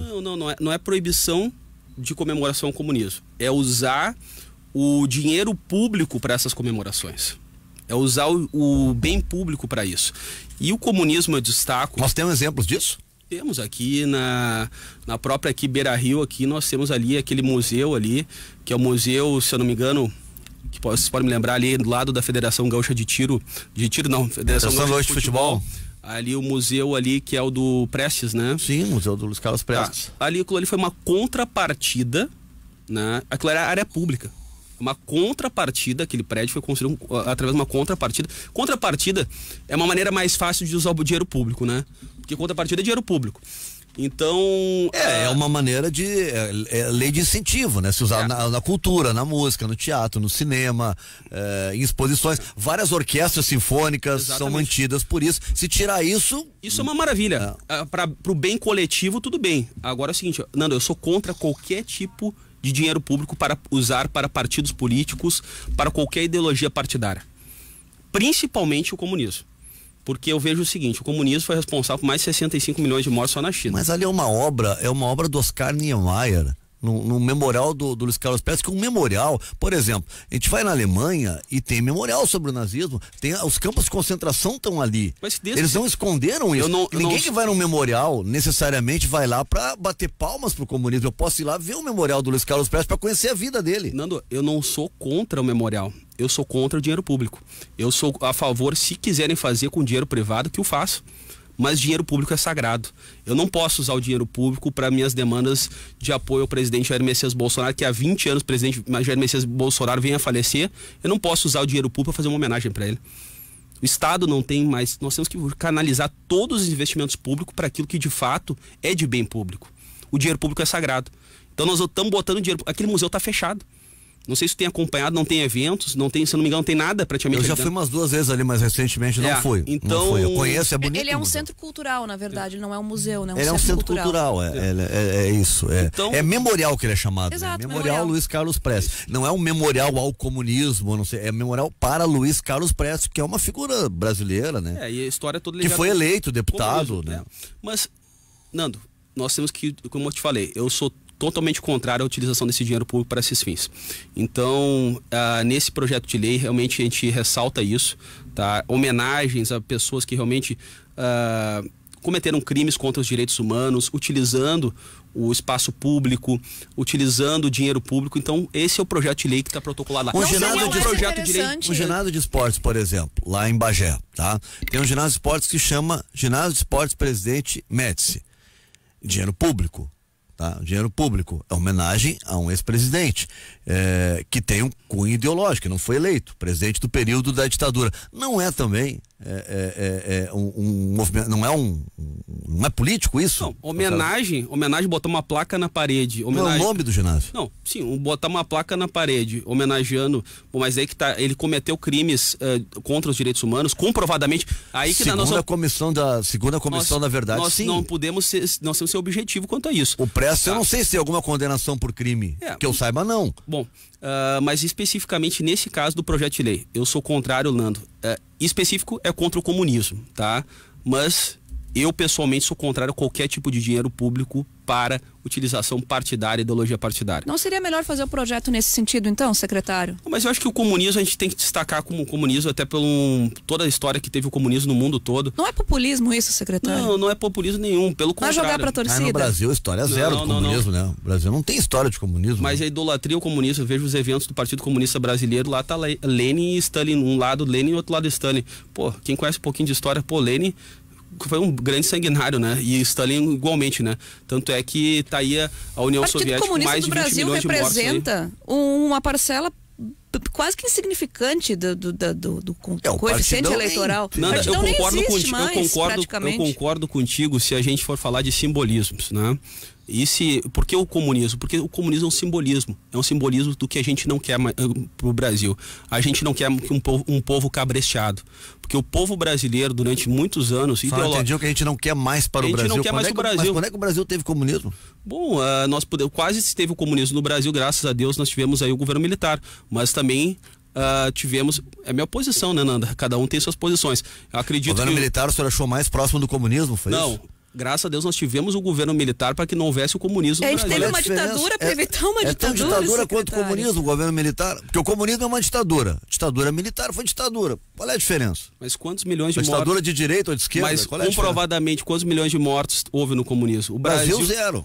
No Brasil, zero. Na ditadura já tem mais números, mas no Brasil, o comunismo, zero. Quais os números da ditadura, Nando? É só pegar a comissão, na verdade, são vários. Ditadura é um vários que é ditadura, eu chamo de governo militar. Bom, esse é meu ponto. Perguntar pra família do Ney Lisboa, ele vai te dizer que tem um irmão morto. Se perguntar aí pro presidente da OAB, ele vai falar do pai dele. Vai ter várias pessoas. É que a gente tem mania, a gente tem às vezes uma versão, desculpa, secretário, mas dizer assim, ó, se não aconteceu comigo, tá tudo bem. E eu acho que quem tem uma visão pública tem que ter uma visão do todo e não uma visão individual. Olha, minha família não sofreu, a minha pessoalmente não sofreu, né? Eu não tive nenhum irmão morto, nenhum irmão preso, né? Eu vivi, mas eu não tive. Agora, então por isso foi ótimo. Eu acho que é uma visão individualista, não nacional. Eu acho que o governo ele era mais enérgico quanto a pessoas que cometiam crimes e eu acho que naquele momento daqui a pouco era necessário. Pelo que eu ouço falar dos meus pais, meus avós, tu tinha tranquilidade para andar nas ruas, tu abria uma empresa com tranquilidade, tinha grandes investimentos na área da infraestrutura. Eu acho que o Brasil foi um período realmente importante para o Brasil. Passado disso, também foi importante o novo período que nós vivemos hoje, que é um período totalmente democrático. Secretário, eu não consigo entender alguém que é contra o comunismo e a favor da ditadura, me desculpe, eu tenho dificuldade de entender. Porque quem é contra o comunismo, em princípio, é a favor da democracia. Não é impossível alguém ser a favor da democracia e apoiar... Números, né, Nando? Tá os números aí, né, Nando? São 65 milhões de mortos na China, 20 milhões de mortos na União Soviética. Nós vamos cuidar do Brasil, secretário. De mortos na China. Vamos cuidar do Brasil. Quantos mortos nós temos pelo comunismo no Brasil? Mas graças a Deus, o nosso povo é um povo ordeiro, né? Não entrou nessa loucura de ser cabrecheado por um governo comunista, né? E nós não queremos isso pro Brasil. E aí nós aprendemos com a história. Sim, e o plano COIN, por exemplo. O plano COIN, eu acho que é de conhecimento quase todo mundo que passou pela escola, pelo ensino fundamental, pelo ensino médio, que o plano COIN, na verdade, foi uma grande farsa, ainda lá no governo de Getúlio Vargas, para evitar, gente, uma ameaça judaico-comunista. Aliás, misturar judeus e comunistas é uma coisa maluca. Começa ali esse fantasma da ameaça comunista, que na verdade nunca chega no Brasil. E depois tem a Operação Condor.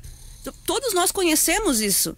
Todos nós sabemos que, na verdade, essa grande ameaça comunista nunca chegou nem perto aqui do Brasil, secretário. Bom, principalmente, Nanda, eu quero destacar que eu volto a te falar.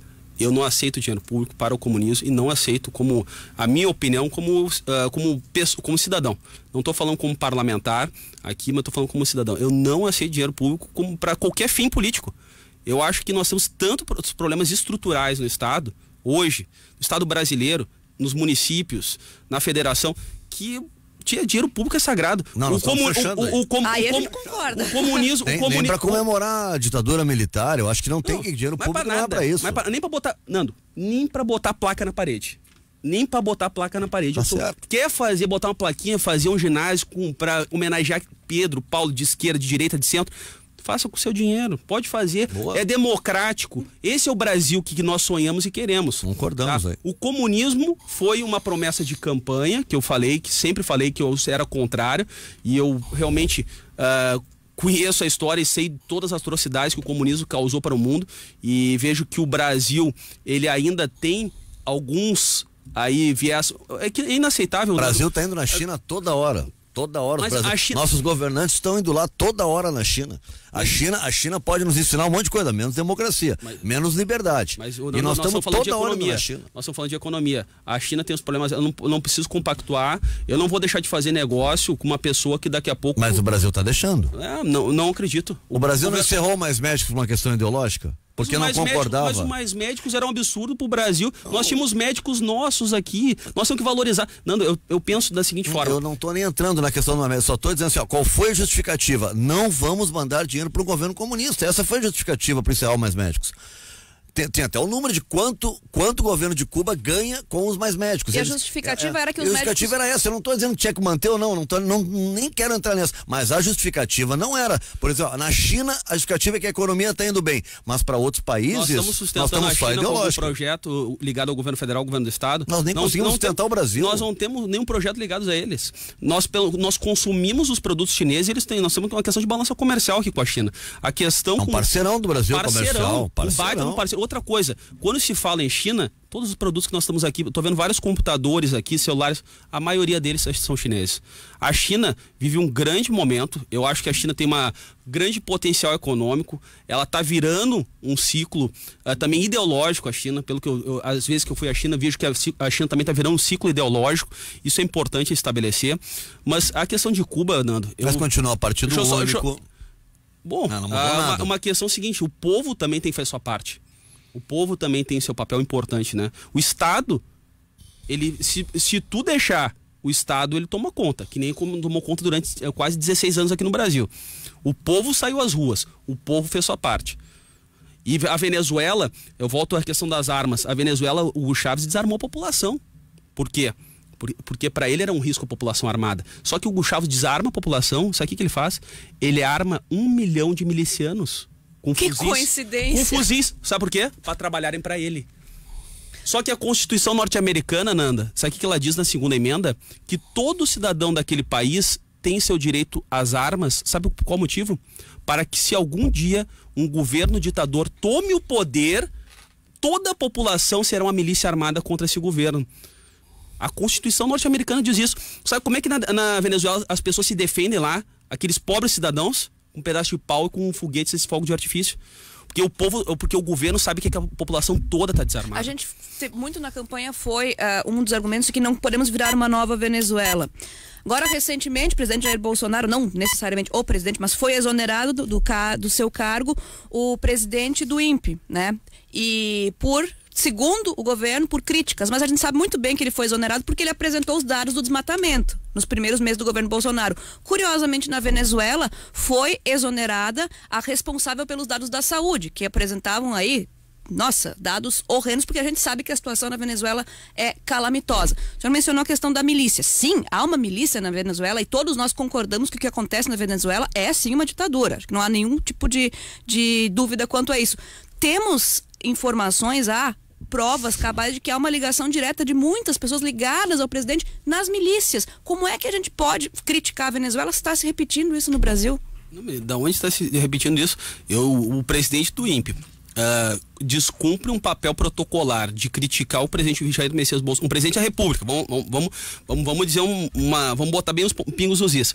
Tem uma questão hierárquica. Internamente, ele pode apresentar o que for, mas ir à imprensa, fazer uma crítica formal, tem uma questão protocolar. É a mesma coisa que você chegar aqui e começar a criticar o presidente da Record. Não dá. E vocês têm que criticar aqui dentro da empresa. Mas protocolarmente tem um papel protocolar. E a mesma coisa na secretaria agora. Eu ter lá um adjunto que chegava a levar na imprensa. Não, nós temos um problema esse aqui. Cara, traz pra dentro, vamos conversar. Os incomodados que se retirem. Outra coisa, se tu achar que tu não teve voz dentro da instituição, pede pra te retirar, daí sim tu leva a público. Mas tu ocupando o cargo daquela instituição, tu criticar protocolarmente, no país nenhum existe isso. Mas ele tem uma questão hierárquica dentro da instituição. Mas, secretário, ele teve o trabalho dele desqualificado. Ele presta um trabalho, apresenta números. E o presidente diz que aqueles números estão errados. Mas se ele acha que... Publicamente, o presidente poderia ter chamado ele e dito, olha, os teus números estão errados. Mas não, publicamente o presidente chamou ele de incompetente. E ele se defendeu. Mas se ele Talvez acha o que senhor fizesse a mesma coisa. Se o governador dissesse, olha, o secretário está errado, isso aí que ele fez não é assim. Eu sairia do governo, porque é o seguinte, E ao sair do governo, certamente daria uma entrevista dizendo, não, meus números estão certos. Mas só um pouquinho, ele quis continuar, não entendi qual é que é o papel dele. O presidente, segundo ele, faz uma crítica que ele não gostou, que eu acho que o presidente estava certo na crítica que o fez, porque segundo os dados que chegaram do presidente são outros. E aí dados da onde? Porque o instituto que analisa isso é aquele... Dados internacionais. Tá? Segundo informações que eu tenho, chegou dados internacionais que não existe esse número que foi apresentado pelo presidente do INPE. Mas então o senhor nos apresente esses dados, porque todas as informações que vêm de organismos internacionais, a imprensa internacional, diz exatamente o contrário, que é arrasadora a situação e preocupante para o planeta o que está acontecendo na Amazônia. O presidente Jair Messias Bolsonaro falou uma coisa muito certa, né? Eu passo de avião em cima da Europa, em cima dos Estados Unidos, não vejo um galho de árvore ali. E aqui no Brasil tu fica 3 horas sobrevoando aqui a Amazônia, aqui tu não vê uma área de desmatamento. Não é assim que se trata a ciência, né? E aí tu mais chega, em cima do avião, daí né, tu secretário? chega na Europa, a Europa fazendo críticas ao O senhor tá governo falando brasileiro sério, quanto à questão da preservação da Amazônia. Eu sou totalmente favorável à preservação da Amazônia, Nanda. Totalmente favorável às questões ambientais, mas só que a gente tem que ter um cuidado. De julho do ano passado para julho desse ano, dados do INPE, 278% de aumento no desmatamento na Amazônia. O presidente... Nando, uma coisa que eu quero concluir aqui. O papel do presidente do INPE foi infeliz. Se ele achou que estava sendo desprestigiado pelo presidente Jair Messias Bolsonaro, por dignidade, ele deveria ter pedido demissão. Eu não aceito ser criticado publicamente se eu acho que eu estou errado, tá? Se eu estou errado, ser criticado publicamente, e vou ficar lá. Não, aí é fácil. Essa é uma questão de relacionamento, de hierarquia, não estou nem entrando nos dados. O que preocupa, secretário, é assim, ó, o INPE divulga um dado, troca o presidente do INPE. A Comissão Nacional da Verdade divulga dados, troca os caras da Comissão Nacional da Verdade. O professor de História dá uma aula dizendo uma coisa, vamos trocar o professor de História porque nós vamos mudar. Se nós começarmos a mudar as pessoas para mudar a história, é um problema. Não, mas nós temos coisa mais importante para fazer. O que fez o PT no Brasil? O PT aparelhou o Estado. O PT não é um governo mais no Brasil, eu não estou preocupado com o PT. Mas o PT aparelhou o Estado, nós queremos realmente pegar e ter pessoas alinhadas ao projeto essa é uma de Estado. Estratégia para manter o inimigo comum, então nós temos que nos proteger do inimigo que é o PT. Mas o PT não é mais governo. Mas desde 2015, nós 2016 temos que parar. teve impeachment, o PT não é mais governo. Sabe qual é que era a política do PT? Fazer políticas de governo. Hoje, o presidente Jair Messias Bolsonaro está fazendo uma política de Estado. Ele vai deixar um legado no governo federal que vai se refletir durante muitos anos. Os números estão aí. Nós temos a segurança pública, que eu falei no início do programa. Mais de 25% dos índices de homicídio no Brasil caíram. É uma tragédia a segurança pública, secretário. Mas secretário, esses dados são referentes ao governo de Temer. Estão indo embora do Brasil com medo de segurança. E os dados são referentes ao governo de Michel Temer, né? Não, já o primeiro semestre deste ano já tem esses dados, Nanda. Aqui no Rio Grande do Sul foram apresentados os dados do primeiro semestre deste ano. Eu tô com o senhor. Não, claro, obviamente. A economia, nós temos aí, aqui no Rio Grande do Sul já, dos estados da federação, pra vocês terem ideia, o Rio Grande do Sul teve o maior aumento do PIB, hoje 0,9%. O Rio Grande do Sul tá quebrado, secretário. Os professores não recebem salário. Não, só um pouquinho, Nanda, eu discordo de ti. Quem tem problemas financeiros é o governo.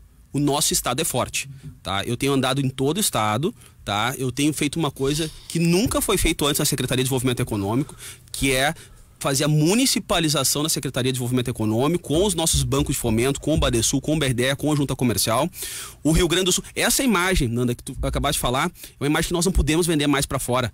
A pior imagem é o caos do Estado do Rio Grande do Sul, porque quem quer investir quer ter segurança jurídica e segurança que vai ter seu retorno financeiro. A gente de vai volta. mentir pro investidor? Não tô mentindo. O Estado do Rio Grande do Sul é forte. O problema é o governo. Fala isso pros professores que não conseguem chegar nas escolas. Nanda, mas nós estamos falando de professores. Eles são funcionários públicos. O problema é o governo. O governo atravessa uma grande crise já há muitos anos. E não é culpa de governo A, B ou C. Isso daí vem se acumulando há mais de 40 anos. Nós, nos últimos 40 anos, se eu não me engano, só tivemos 3 anos de superávit. Olha só. 40 anos nós gastamos mais que que arrecadamos. Então não é um problema do governo. Isso eu sou realista. Claro que teve governos que realmente erraram a dose, né? E gastaram muito mais do que os outros. Fizeram, posso dizer, orgias, né, com o dinheiro público, mas não é um problema de um governo A, B ou C, Nando, tá? E aqui eu falo bem claramente, e não vou entrar nessa questão ideológica de esquerda e direita, não. Diversos governos houve problema de gestão. Só que o problema todo se reflete hoje dentro do governo, não do Estado. Nosso Estado do Rio Grande do Sul, Nanda, nós temos empresas como Tramontina, que são globais, a Randon, Marco Polo, Gerdau, olha, a Grandene, olha, tanta empresa que eu tenho visto, assim, tenho andado nas missões internacionais aqui com eles, acompanhando, fazendo esse papel de apoio à nossa indústria. Então o nosso estado tem muita força, nós temos uma mão de obra extremamente qualificada, Nanda. O Rio Grande do Sul... Eu diria que nós andamos bem apesar do governo. Não, o governo, na realidade, apesar das contas públicas, né? Nós estamos fazendo aqui um grande corte, o governador Eduardo Leite tem feito a sua parte, seu tema de casa. Nós estamos com uma contenção de mais de 25% de qualquer gasto. Não podemos fazer nenhum investimento das secretarias, porque o governador Eduardo Leite entende bem claramente que nós temos que valorizar primeiro, botar em dia a folha de pagamento dos servidores. Mas isso é um problema do governo. E eu quero deixar bem claro. Tão atrasada, né, secretário? Mas, foi uma hora atraso desde que começou. Uma hora atraso, nos últimos 3 anos. Mas isso é um reflexo, Nando, de muitos anos. Claro, com certeza. E eu acredito no ajuste agora que nós vamos fazer, essa parceria que se tem com o governo federal, esse novo pacto da nossa dívida, que a gente vai repactuar essa dívida com o governo federal, com o ministro Paulo Guedes, com o presidente Jair Messias Bolsonaro, fazer esse acordo fiscal importante para a gente sair dessa grande crise. Se a gente já não está pagando a dívida há um bom tempo por conta de uma liminar na justiça, o que vai mudar nós assinando o pacto? Porque nós já não estamos pagando a dívida. Nós podemos pegar financiamento. Nós vamos poder fazer empréstimo, é isso? Podemos pegar empréstimo para financiar para rodovias, estradas, infraestrutura. E Nando e Nanda, quem quer investir precisa de infraestrutura básica. Isso eu tenho ouvido falar muito na secretaria dos empresários que vêm de fora. Eles precisam de infraestrutura. O estado do Rio Grande do Sul tem um potencial gigantesco na área do turismo, que é uma indústria limpa, é uma indústria eficiente, é uma indústria que gera lucro a curto prazo. Então nós temos trabalhado forte quanto a isso aí. Mas a gente tem que mudar essa imagem do Rio Grande do Sul falido, quebrado. Isso foi muito ruim para nós, Nando. Essa venda que nós fizemos durante muitos governos, e eu estou falando de governo de centro, de direita, de esquerda, que nós tivemos no Rio Grande do Sul, que falava, o Rio Grande do Sul está tudo mal. Quem mais falava nisso eram os próprios governadores. Sartori falou isso, Eduardo Leite fala isso, que o Rio Grande do Sul está quebrado. Não. O governador Eduardo Leite, essa frase até do governador Eduardo Leite. E eu uso ela muito. O Estado, ele está bem. Os empresários nossos têm condições de investir. Nós temos uma Star aqui, referência internacional de tecnologia em produtos agrícolas, que concorre com o John Deere. Olha só a potência que nós temos aqui no nosso estado de indústrias, no polo metal mecânico e outros setores tão importantes. Então, Nando, o governador Eduardo Leite fala o contrário disso. Ele diz, nosso problema é do governo, financeiros do governo. O estado é forte. E nós estamos vendendo essa imagem para fora, importante para que possamos atrair investimentos. Mas, Nando... Mas muitas empresas estão fechando, né, secretário? Estão deixando de operar aqui no Rio Grande do Sul. Pequeno, não necessariamente essas grandes que o senhor mencionou, mas empresas de médio porte, elas acabam encerrando. Aqui na live, várias pessoas estão mandando exemplos, inclusive algumas pessoas dizem que, enfim, algumas parentes, conhecidos perderam os empregos porque as empresas acabam fechando, não as gigantes necessariamente, mas as de pequeno e médio porte. Isso também é um problema a ser enfrentado. Não, mas Nanda, isso é um reflexo da grande crise econômica que o Brasil viveu. Tá? Nós não podemos... o Brasil, o Rio Grande do Sul é um transatlântico. Tu não freia um transatlântico, não é que é um carro que tu aperta no freio, ele para. Tu tem um reflexo econômico. As empresas se endividaram. As empresas acabaram entrando em recuperação judicial, ERJ. Então tu teve um problema que está sendo refletido ainda nesse início do ano e dentro do ano de 2019. Mas acredito muito que essa mudança que está havendo... Nando, passando a reforma da Previdência e a reforma fiscal, eu tenho certeza, isso eu escuto diariamente na secretaria de empresários vindos de fora do Brasil e daqui mesmo do Brasil que querem investir no Rio Grande do Sul, estão esperando passar a reforma da Previdência e a reforma tributária. Passando essas reformas, o Brasil vai ser uma grande potência. O investidor quer ter segurança. Segurança que o Brasil que o governo federal vai estar estruturado. Segurança, outra coisa. Nós vivemos hoje, essa questão tributária é um absurdo. Eu estava recentemente aqui numa empresa aqui... A meu ver, mais importante de todas as reformas seria a tributária, muito mais que a trabalhista, que até agora o resultado é negativo e não é bom, né? Do que a da Previdência. Eu acho que a reforma tributária talvez a mais importante de todas as reformas. O próximo passo, a reforma tributária causa uma insegurança jurídica gigantesca para as empresas que vêm de fora do Brasil. O europeu e o americano, ele não consegue entender que tanto tributo que nós temos aqui, mas é uma bagunça. Lá nos Estados Unidos só tem imposto de renda.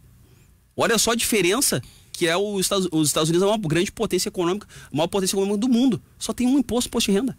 E aqui no Brasil nós temos uma série de impostos. Tu tem que ter um departamento específico para absorver essa área tributária. E isso daí também, daqui a pouco tu tá pagando um tributo, tá pagando ele errado e tal. Daí tu te causa uma segurança jurídica. Então nós temos que mudar isso aí, concordo contigo que a reforma trabalhista ela tem sua importância, daqui a pouco não está sendo refletida como nós queríamos, mas a reforma tributária é uma das reformas mais importantes que eu creio que vai acontecer dentro do governo do presidente Jair Messias Bolsonaro. E se a reforma da Previdência tiver o mesmo resultado da reforma trabalhista, não surtir os efeitos que são aguardados, qual é o plano B do governo? Eu já acredito que já está surtindo efeito, Nanda, porque já ontem passou pela segunda votação na Câmara Federal. Eu digo pós-aprovação, no caso. Eu acredito que vai surgir porque a matemática é exata, né? No momento que tu diminuir teus gastos com previdência, obviamente tu vai ter mais dinheiro no caixa para gastar em infraestrutura, né? Só nós não podemos estar com um orçamento comprometido mais de 80% com folha do funcionalismo. Isso aí não existe mais. Outra coisa, Nando, nós temos que mudar a nossa visão, entender que o Estado brasileiro, o Estado mundial, ele vai mudar do conceito de Estado. Nós temos hoje um Estado tecnológico. O Estado, ele tem que ser tecnológico, a gente precisa de menos gente e mais eficiência. Eu vejo o seguinte, o Rio Grande do Sul e o Brasil, agora o governo federal, claro que está usando as ferramentas importantes, que são ferramentas tecnológicas. O Rio Grande do Sul, ele vivia um Estado analógico. Nós estamos tentando fazer através da desburocratização, através do secretário Gastal, que tem feito um trabalho fenomenal, o secretário realmente de ponta do nosso governo, de desburocratizar o Estado e digitalizar esse Estado, para que as pessoas tenham a informação no seu celular e para que o Estado se conheça também. O patrimônio do Estado hoje, Nando, para te ter ideia, pelo que eu vi nos últimos números que eu recebi, é mais de 3 bilhões de reais que o Estado tem de patrimônio de imóveis. Esses imóveis, muitos deles estão fechados há anos. Então o governador Eduardo Leite, ele já está fazendo um trabalho através da secretária Leani de pegar e leiloar vários desses imóveis e também faz parceria com o sistema prisional para construir presídios. Então nós estamos fazendo a nossa parte. Mas eu quero deixar bem claro aqui, Nando, e um dos motivos que eu aceitei o convite do governador Eduardo Leite para incorporar o governo como secretário de Estado, foi porque eu vi que o governador Eduardo Leite tinha uma visão muito parecida com a minha quanto à questão de políticas. O governador Eduardo Leite faz uma política hoje de Estado, não faz uma política de governo. Um governador que pega um Estado com todas as dificuldades econômicas que vive o Rio Grande do Sul, que está realmente com uma folha com praticamente 2 meses de atraso de salário, né, e assume essa responsabilidade, um jovem de 33 anos que tem um grande potencial ainda pela frente, já alcançou o cargo mais importante do nosso estado do Rio Grande do Sul, tem um potencial ainda maior, ele assume essa responsabilidade, puxa para ele essa responsabilidade, pegar um estado com toda essa crise financeira. Eu vi ali um homem que tinha uma visão de fazer uma política de Estado, não política de governo. O que me agrada no governador é que o governador, ele, ao contrário do que está acontecendo em nível federal, o governador não tem essa verdadeira paranoia ideológica que tomou conta do país. Tanto que, por exemplo, eu gostaria da sua opinião, o governador criticou o que disse o presidente com relação ao pai do presidente da OAB. O governador Eduardo Leite, publicamente em entrevista ao Lucas Rivas aqui na Guaíba, criticou, disse que aquilo, de forma alguma, a questão ideológica não pode envolver questão familiar. O senhor concorda com o que disse o presidente da República com relação ao presidente, ao pai do presidente da OAB, cuja família até hoje está querendo saber onde é que está o corpo do pai dele? Olha, Nando, ali é uma situação que eu vejo que o presidente, ele se elegeu por falar o que pensa. O povo brasileiro muitas vezes queria que falar o que pensa. Mas ele não era presidente ainda, né? Ele era candidato. Ele era parlamentar, o deputado federal mais votado do estado do Rio de Janeiro. Ele falava sempre o que pensava e o povo quer isso. Que é um homem que realmente fale aquilo que é certo, aquilo que o povo quer realmente que seja trazido às claras. Eu acho que o presidente Jair Messias Bolsonaro, ele tem feito, continua fazendo certo, quando ele fala as coisas que o povo vê que realmente tem que, as mudanças que nós queremos que sejam feitas, ele se expressa publicamente e fala isso. E também ele não toca a sujeira para baixo do tapete, ele traz a público, isso é importante. Ele é o representante da nação brasileira, ele tem um papel fundamental e como representante de toda a nação. É, de toda a nação, o senhor mencionou exatamente, não é mais palanque, não é mais campanha eleitoral. E em relação especificamente ao caso do pai do presidente da OAB, é preciso que se diga que inclusive um integrante, à época da ditadura militar, declarou, né, se dizendo arrependido ou qualquer coisa, que de fato o pai do presidente foi morto nas dependências, né, da polícia militar, do regime militar, e foi incinerado em como é o nome do negócio de cana-de-açúcar lá no engenho de cana-de-açúcar. Ele declarou, ele confessou. De palavras, né, Nanda? Isso a gente não sabe de fato, ninguém estava lá junto, né? Secretário. Documentos da Marinha Aeronáutica, secretário. Só se a Marinha Aeronáutica tem documentos falsos. Do próprio regime militar confirma. Se nem na Marinha Aeronáutica a gente pode confiar mais. Sob custódia do governo, à época o regime militar, a ditadura militar, desapareceu.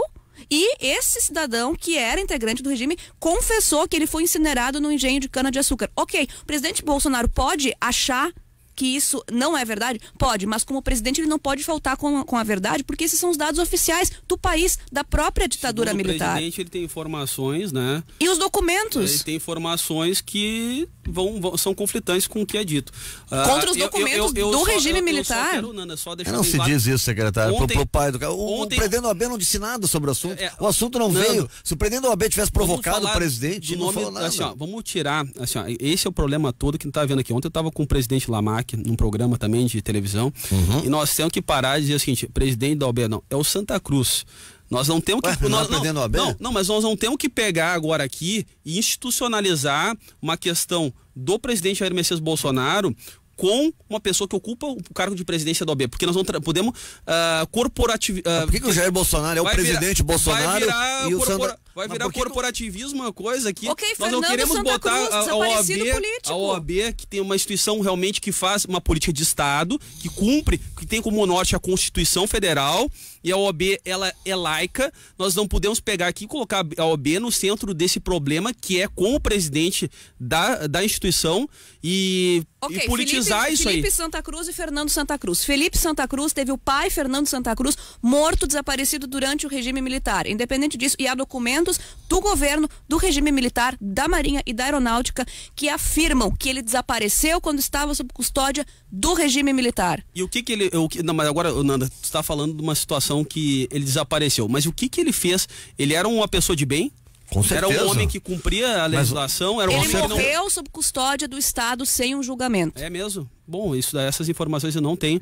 E mas nós temos, o governo nos repassou isso. Eu acredito numa coisa, Nanda, que o governo militar, ele cumpriu seu papel de realmente estabelecer a ordem no Brasil. Eu não consigo entender a sua crítica à Venezuela. Eu não sou favorável a qualquer desrespeito aos direitos humanos das pessoas. Mas eu não posso... incinerado no engenho de cana-de-açúcar, aceitar também, Nanda, que pessoas que cometeram crimes contra o Estado, contra a população... Onde está o julgamento dele? Terrorismo. Julgamento. Bom, eu não sei, não tem esse fato. Não teve. Não tem esse fato. Ele foi assassinado sem um julgamento. Não tem esse conhecimento do que tu tá me falando. Mas eu sei que muitas das pessoas cometeram homicídios, cometeram terrorismo no Brasil, naquele período do governo militar, e pessoas que realmente estavam ali descumprindo a legislação vigente. Fechar o Congresso, tirar um presidente legitimamente eleito. Isso aí é tudo legal, não é terrorismo. Eu não consigo entender a aversão à Venezuela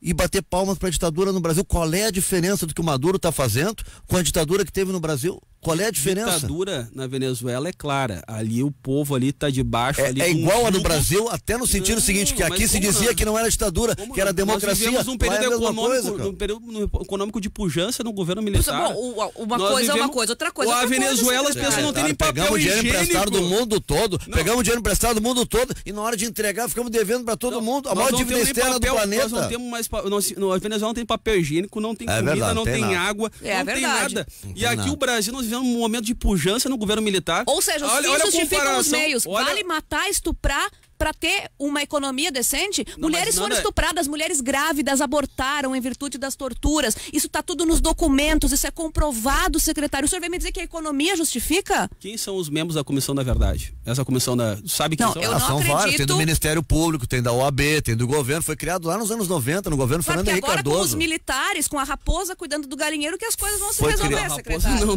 Na raposa não. Como eu respeito todas as vias políticas, a gente tem que respeitar também os militares.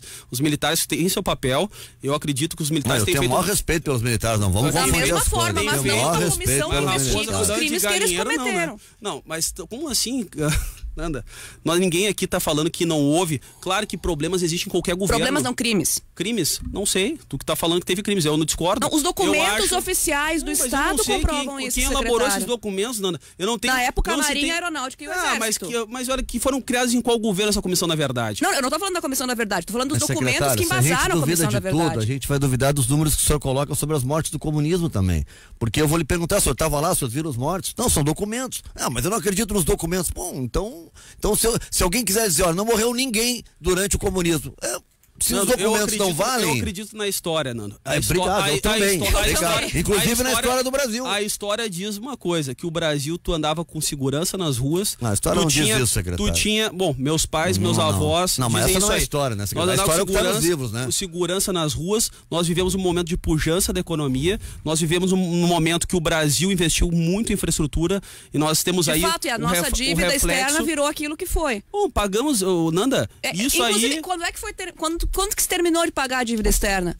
Nós concluímos de pagar a dívida externa com o FMI, se eu não me engano, foi em 2002, tá? Sim. Pelo governo, se eu não me engano, do Fernando Henrique Cardoso. Exatamente. Olha quanto tempo se levou para isso.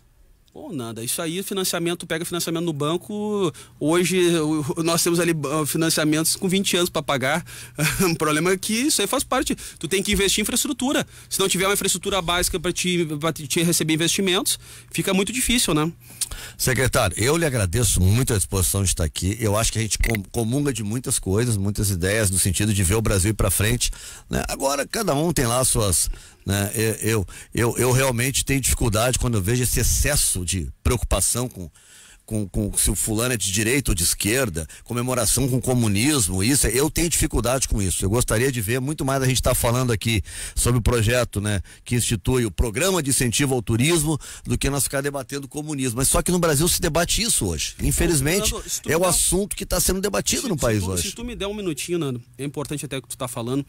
E esse projeto contra dinheiro público para financiar a apologia ao comunismo é um projeto que é uma bandeira de campanha. Mas eu quero falar só dos outros projetos, se me dá um tempinho aqui, rapidinho, tá? O Dia do Atirador Desportivo, tá? Guilherme Paraense foi a primeira medalha de ouro do Brasil, tá? É um dos projetos que eu aqui protocolei na Assembleia para homenagem para o Dia do Atirador Desportivo, tá? Que a nossa primeira medalha de ouro foi do tiro esportivo nas Olimpíadas. O vigilante poderão usar o tempo de serviço como critério de desempate para o concurso da Brigada Militar. Nós temos os vigilantes que estão preparados. No critério de desempate no concurso da Brigada Militar, aquele que tem a sua carteira assinada como vigilante, ele possa ter esse direito esse ser o critério dele de desempate. Dia Estadual do Vigilante, tá? Empreendedorismo e inovação nas escolas. Isso é uma coisa muito importante, essa veia empreendedora dentro das escolas. Nós temos que trazer os nossos jovens para dentro das indústrias, para dentro do comércio. Isso com as entidades, uma parceria com as entidades, Fiergs, Sebrae, todas as entidades e também as startups, tá? Segurança armada dentro das escolas. Isso aqui, para não gerar polêmica, a gente quer um segurança armado nas escolas, mas com arma velada. Para não acontecer o que aconteceu em São Paulo, Nando. Que aquilo ali, se tivesse um para-choque ali, em Suzano, em São Paulo, se tivesse um para-choque, uma pessoa armada, um vigilante, porque são preparados para isso. Não precisa estar com arma ostensiva, a gente quer uma pessoa ali que tenha o poder de fogo para parar aqueles indivíduos, tá? Incluir as guardas municipais no sistema do IP Saúde. As guardas municipais já fazem parte da segurança pública, que sejam incluídas no sistema do IP Saúde, tá? E o mais importante projeto que eu vejo dos que foi protocolado no dia de ontem, tá? Que é o Programa de Incentivo ao Turismo no nosso estado do Rio Grande do Sul. Nós temos uma grande capacidade turística aqui no nosso estado. Nós temos o segundo destino turístico do Brasil, que é Gramado, que é referência internacional. Tanto é que Gramado é o 5º destino turístico da América do Sul. Então, nós temos um ponto de referência.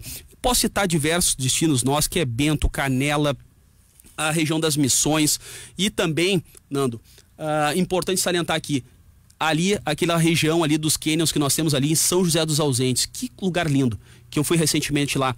Olha, aquilo ali, nós precisamos de uma infraestrutura para aquela região. É bonito lá. Porque aquilo ali é uma coisa assim fenomenal que nós temos ali. É muito bonito. Secretário, muito obrigado. Só para fazer justiça à história, foi em dezembro de 2005 que o Brasil quitou a sua dívida com a FMI, 15 bilhões e 500 milhões de dólares, e o presidente era o Lula em 2005. Só para a gente colocar a história certa. Secretário, obrigado. Eu que agradeço, e eu gosto, Nando, esse momento aqui que democrático, da gente discutir e debater ideias. O senhor é sempre bem-vindo aqui para debater. Ninguém é dono 100% da verdade. Graças a Deus. Com certeza. E a democracia é uma das coisas uma das principais conquistas desse país. Dá um beijo no Miguelzinho lá, tá? Obrigado. Meu primo querido. Um grande abraço aí pro Miguel, tá nos ouvindo aí, um grande irmão. Um abraço. Vamos falar forte. mais sobre a questão do turismo, uma hora dessas, né? Especialmente sobre isso, que é tão bacana aqui no estado. Atrasamos tudo, tem comercial atrasado, mas o debate era importante, a palavra do secretário era importante. A gente volta amanhã, gente. Tchau. Direto ao ponto.